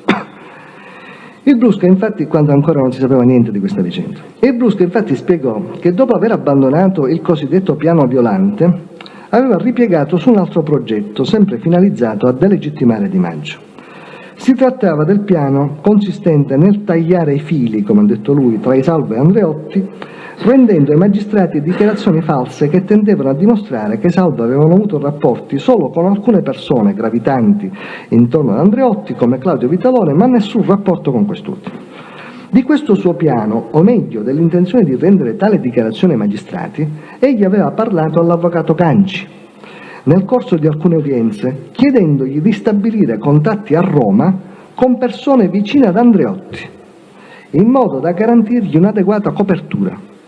Ganci, che si era mostrato entusiasta di quell'idea, gli aveva poi detto che poteva andare avanti e che c'erano le garanzie. In questo contesto Giovanni Brusca ha riferito che era a sua conoscenza che Ganci conosceva o il genero o il figlio di Andreotti, o comunque un parente, un amico, cioè una persona molto vicina all'onorevole Andreotti, al quale si era rivolto per ottenere il mutamento di destinazione urbanistica di una parte della sua tenuta a Roma. Cioè una persona molto vicina all'onorevole Andreotti, al quale si era rivolto per ottenere il mutamento di destinazione urbanistica di una parte della sua tenuta a Roma. L'affermazione del Brusca circa i rapporti tra Ganci e persone dell'entourage di Andreotti si è rivelata nel suo contenuto sostanziale assolutamente esatta e pienamente riscontrata, a seguito delle acquisizioni processuali scaturite dalla collaborazione di Giuseppe Maniscalco. All'udienza del 2 marzo 98, Giuseppe Maniscalco, nel riferire sui suoi rapporti con l'avvocato Ganci, ha infatti premesso di avere da molti anni un rapporto di amicizia e di frequentazione con Giovanni Simonetti, un proprietario terriero di San Cipirello, il quale faceva da prestanome di beni immobili di proprietà di Salvatore Riina. Tale circostanza gli era stata confidata dallo stesso Simonetti, il quale gli aveva spiegato che proprio per questo motivo i fratelli Agrigento, uomini d'onore di San Cipirello, dovevano mordere il freno nei suoi confronti, nonostante non sopportassero che egli non li rendeva partecipi dei suoi lucrosi affari. Il Simonetti si occupava di compravendita di terreno anche di vaste dimensioni, provvedendo a chiedere preventivamente l'autorizzazione delle famiglie mafiose del luogo e versando poi alle stesse una parte del prezzo da parte dei venditori. Ciò premesso, il Maniscalco ha quindi riferito di un viaggio effettuato con Simonetti e l'avvocato Vito Ganci nel 1991, in occasione del quale costoro si erano incontrati con tale Sbianchi, segretario particolare del genero di Andreotti. Al riguardo il Maniscalco ha dichiarato che nell'inverno del 1991 il Simonetti gli aveva chiesto di accompagnarlo a Lucca, dove doveva recarsi per trattare l'acquisto di un terreno. Partiti in aereo e giunti a Lucca, si erano ivi incontrati con l'avvocato Vito Ganci, richiesto dal Simonetti di fornirgli dei consigli in merito. Si erano quindi visti con un architetto del luogo discutendo dell'affare. La sera, lui, il Simonetti e il Ganci avevano pernottato in un albergo di Pontedera, dove la mattina seguente il Simonetti doveva ritirare un'autovettura nuova presso un autosalone. Quella sera il Simonetti gli aveva detto che dopo aver ritirato l'autovettura dovevano recarsi nella proprietà del Ganci a Roma, perché lui e il Ganci avevano un appuntamento con una persona molto influente, tale Sbianchi, segretario del genero di Andreotti. Con costui dovevano parlare della possibilità di ottenere il mutamento di destinazione urbanistica di un terreno ubicato in Roma di proprietà di Sibiglia, zio del Simonetti. La mattina seguente avevano ritirato presso l'autosalone, gestito da Salvino Olivieri, loro compaesano, un'autovettura Saab 9000 targata a Palermo, intestata a Todaro Giuseppa, moglie del Simonetti, acquistata in leasing. A bordo di questa autovettura si erano recati nell'azienda di Ganci in Roma, dove avevano pernottato. La mattina seguente, verso le ore 10, Simonetti e Ganci si erano incontrati presso l'azienda con lo Sbianchi. Nel pomeriggio il Maniscalchi e il Simonetti si erano diretti a Napoli, dove la sera si erano imbarcati con l'autovettura Saab sulla nave per Palermo. Durante il tragitto da Roma a Palermo, il Simonetti gli aveva confermato che quella mattina egli e Ganci avevano parlato con lo Sbianchi del mutamento della destinazione urbanistica del terreno e che questi aveva detto che si sarebbe interessato.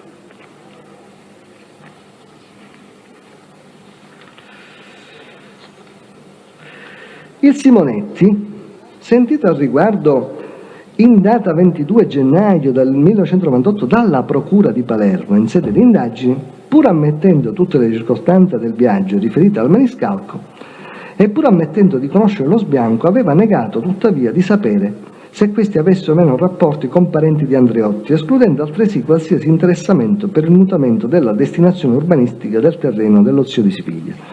Questo verbale veniva depositato e proprio questa diversa versione del Simonetti veniva contestata dalla difesa al Maniscalco all'udienza del 2 marzo 98 in sede di controesame, ma la verità era quella che era stata narrata da Maniscalco, come ha ammesso lo stesso Simonetti, confessando in questo dibattimento all'udienza del 14 aprile 98 che quando il 22 gennaio 98 era stato interrogato alla Procura, aveva mentito nel negare i rapporti invece esistenti tra Sbianchi e Andreotti e l'interessamento del primo per il mutamento di destinazione urbanistica di un terreno che interessava a Ganci. Il Simonetti ha quindi raccontato la vicenda dell'incontro avvenuto nel 1991 tra lui, Ganci e Sbianchi negli stessi termini del Maniscalco, aggiungendo nuovi e importanti particolari sconosciuti al Maniscalco, che dimostrano l'intensità e la durata nel tempo dei rapporti tra lo Sbianchi e il Ganci. Ha riferito infatti il Simonetti che in occasione dell'incontro del quale aveva già parlato Maniscalco, lo Sbianchi aveva detto al Ganci e a lui che egli faceva parte dell'entourage del genero di Andreotti, Marco Ravaglioli, e che il suo gruppo aveva la possibilità di far mutare da agricola a industriale la destinazione urbanistica di un terreno sito in Roma nel comune di Castelromano di proprietà di Giovanni Siviglia, zio del Simonetti. Lo Sbianchi aveva chiesto per il proprio gruppo una tangente pari al 20% dell'incremento di valore del terreno. L'affare era sfumato, perché, come il Ganci aveva poi riferito allo stesso Simonetti, a seguito degli spari esplosi dinanzi alla villa di Martelli, era stata intercettata una telefonata di Ganci allo Sbianchi e personale dei servizi segreti aveva chiesto a questi che rapporti avesse lui con Ganci. Il fatto aveva preoccupato Ravaglioli, il quale aveva detto allo Sbianchi di lasciar perdere perché c'era il pericolo di andare a finire tutti in galera. Simonetti ha poi riferito che egli nel 1992 aveva parlato a Mariuccio Brusca di questo progetto di mutare, tramite lo Sbianchi e il suo gruppo, la destinazione urbanistica del terreno di Giovanni Siviglia, sito in Castelromano. La famiglia Brusca aveva chiesto al riguardo una tangente, che Siviglia si era riservato di corrispondere se e quando l'affare fosse andato in comporto. Si spiega così come Giovanni Brusca fosse venuto a conoscenza dei rapporti tra Ganci e persone dell'entourage dei Andreotti, dei quali ha parlato in questo dibattimento, anche se erroneamente ricordava che il terreno in questione era quello del Ganci e non quello del Siviglia. In effetti il terreno di Ganci si trova a pochi chilometri da quello del Siviglia e il Ganci, come vedremo, gestisce i terreni del Siviglia siti in Roma come se fossero cosa propria. Nel contesto della sua narrazione, il Simonetti ha poi riferito che il terreno di cui doveva essere mutata la destinazione urbanistica apparteneva sì a Giovanni Siviglia, ma di fatto era il Ganci che gestiva le proprietà del Siviglia in Roma. Limitrofo al terreno in questione, sito in contrada Castelromano, si trova un altro terreno del Siviglia, in via Trigoria, del quale il Ganci disponeva a suo piacimento, in modo pieno, senza che Siviglia e poi gli eredi di questo ricevessero alcunché dallo sfruttamento del terreno. Ad esempio il Ganci, oltre che tenervi gli animali del proprio allevamento, aveva disposto il taglio di un intero bosco senza chiedere autorizzazione al Siviglia.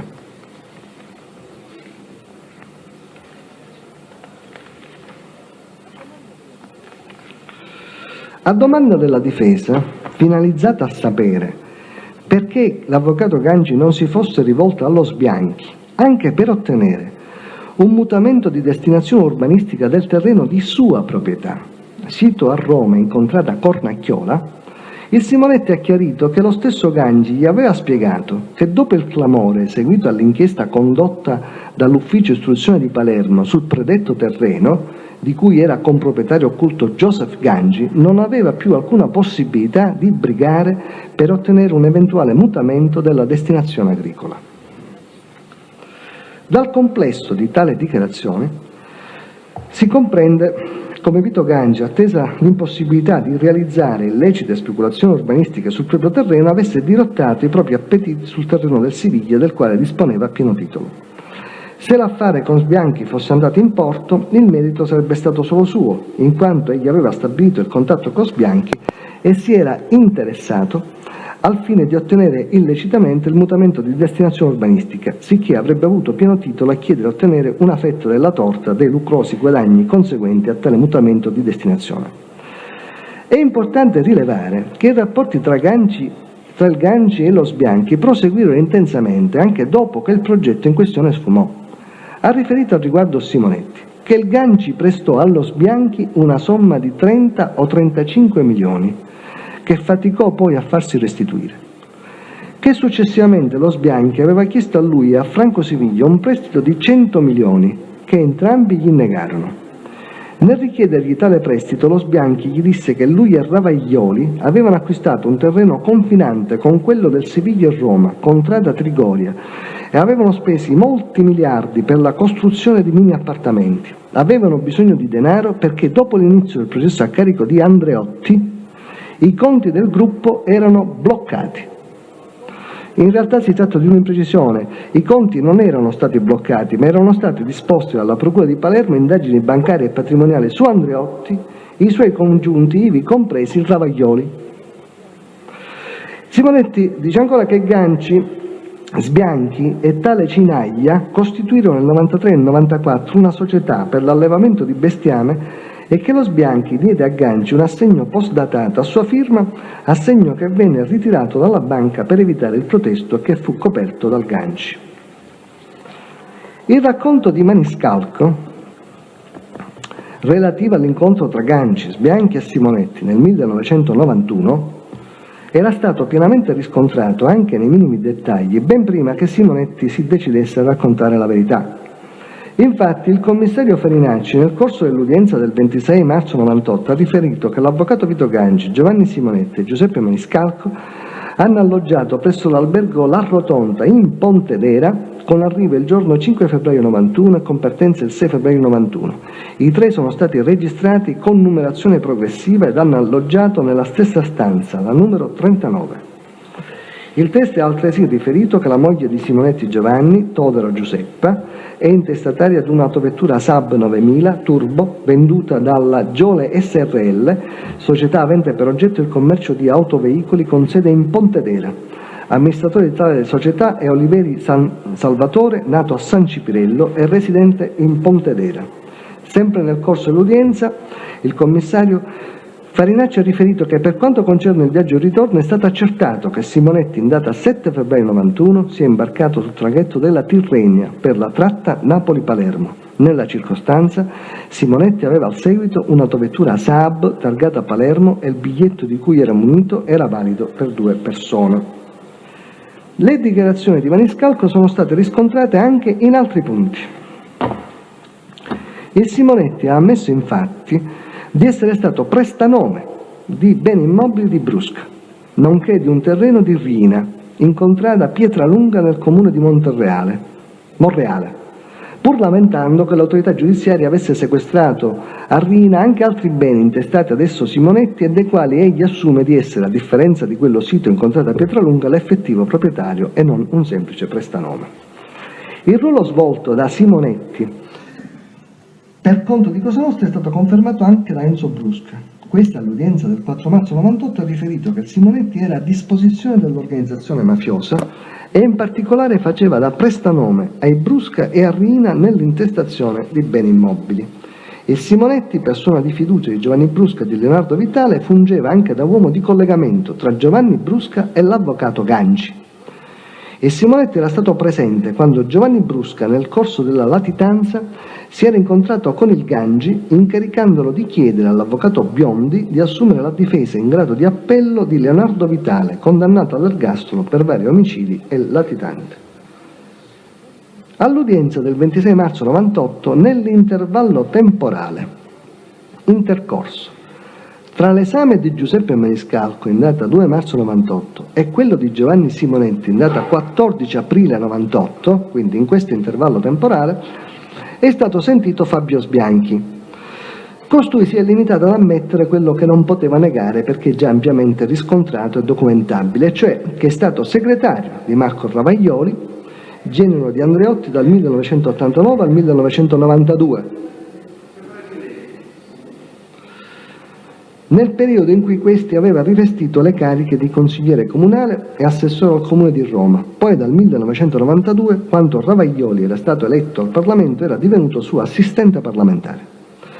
Che nel 1985, quando aveva conosciuto Ravaioli, aveva aderito alla corrente andreottiana, che conosceva Andreotti, il quale gli era stato presentato una volta da Ravaioli, che è proprietario di un'azienda agricola incontrata a Castelromano, via Trigoria, confinante con quella del Siviglia, gestita da Ganci con la collaborazione di Simonetti, che proprio per tale situazione di vicinato aveva conosciuto e frequentato negli anni l'avvocato Ganci, con il quale aveva pranzato molte volte, e che ha pure invitato al suo matrimonio, avvenuto in data 8 giugno 92, ricevendo dallo stesso un regalo, che conosceva Giovanni Simonetti, il quale collaborava il Ganci nella direzione delle attività agricole e di allevamento del bestiame, persone che aveva incontrato l'ultima volta nella primavera del 1997.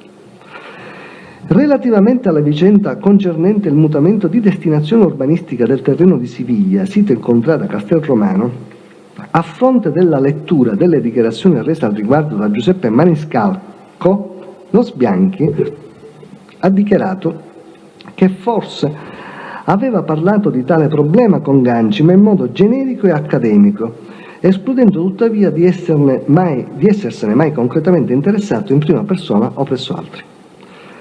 Ha mostrato tuttavia di conoscere esattamente i termini della questione, precisando che si tratta di un terreno sito in una zona originariamente destinata dal piano regolatore di Roma a zona industriale, e ove, a seguito di una revisione del piano regolatore, era stato disposto un blocco delle costruzioni, rimosso poi proprio nel 1997.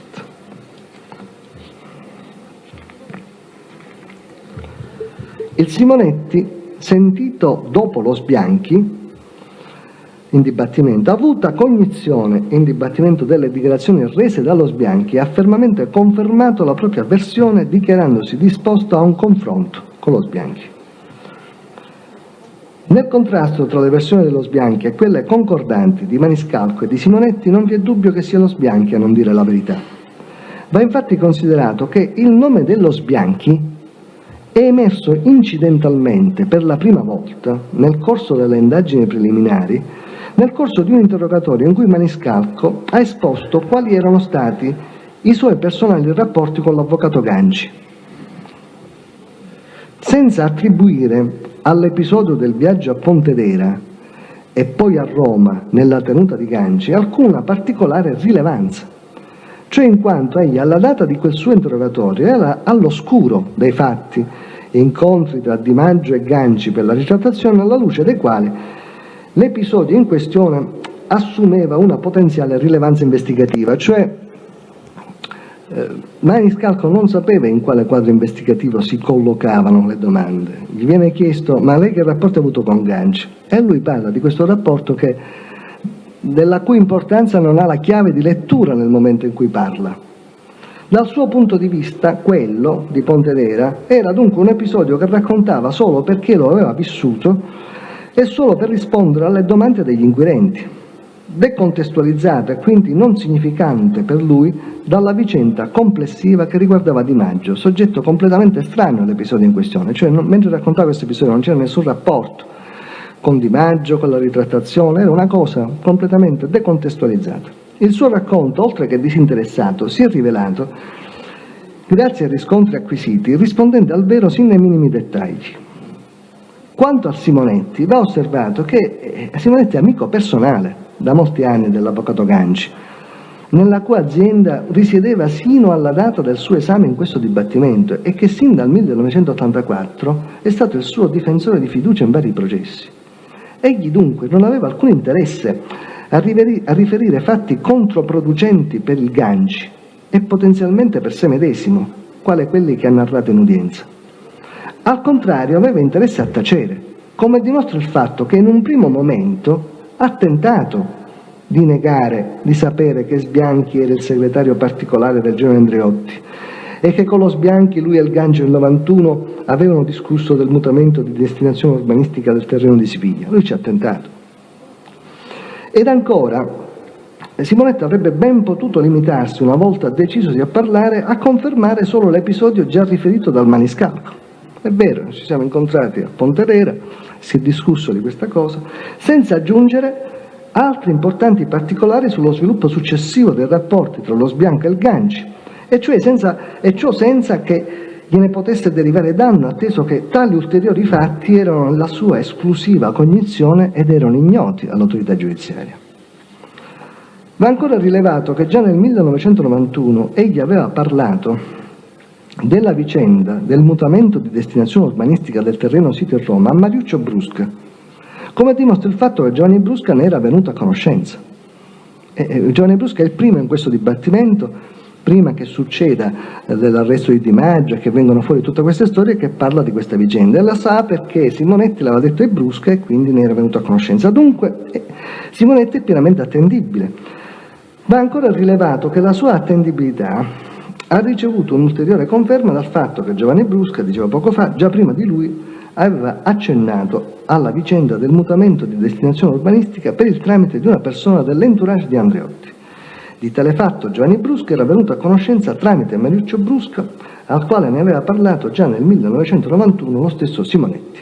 Dunque è certo che già nel 1991 l'episodio nei suoi contorni essenziali era noto all'interno di Cosa Nostra e che non si tratta di un fatto inventato dal nulla nel 1997.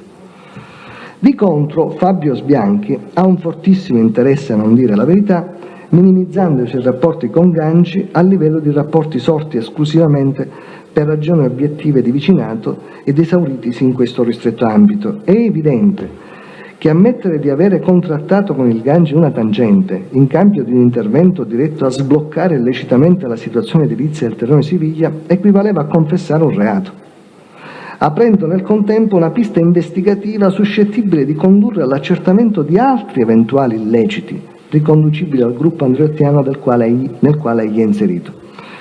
Ciò posto, si possono sin d'ora fissare alcuni punti fermi. Ganci, sin dal 1991, aveva instaurato un rapporto durato almeno sino al 1997 con Fabio Sbianchi. Tale rapporto era intessuto di comuni interessi economici, alcuni dei quali di natura non lecita. 2. Ganci sovvenzionava lo Sbianchi con prestiti in denaro. Sbianchi, in quanto segretario del genero di Andreotti, costituiva un canale di accesso privilegiato e discreto per comunicare con Andreotti o direttamente o per il tramite di Travaglioli. Sbianchi e Ganci hanno più volte parlato del processo Andreotti, come ha ammesso lo stesso Sbianchi, entrambi nella comune convinzione della sua innocenza. Alla luce di queste coordinate possiamo ora esaminare le interferenze dell'avvocato Ganci in questo processo.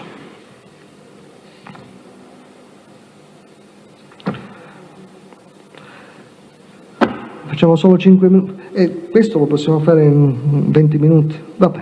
Domani. Vabbè, d'accordo. Rinviamo domani, sono 1:30 ormai. D'accordo. Dico, siamo sempre nei tempi, dico. Vabbè. Allora rinvia l'udienza di domani, ore 9:30, l'udienza è tolta.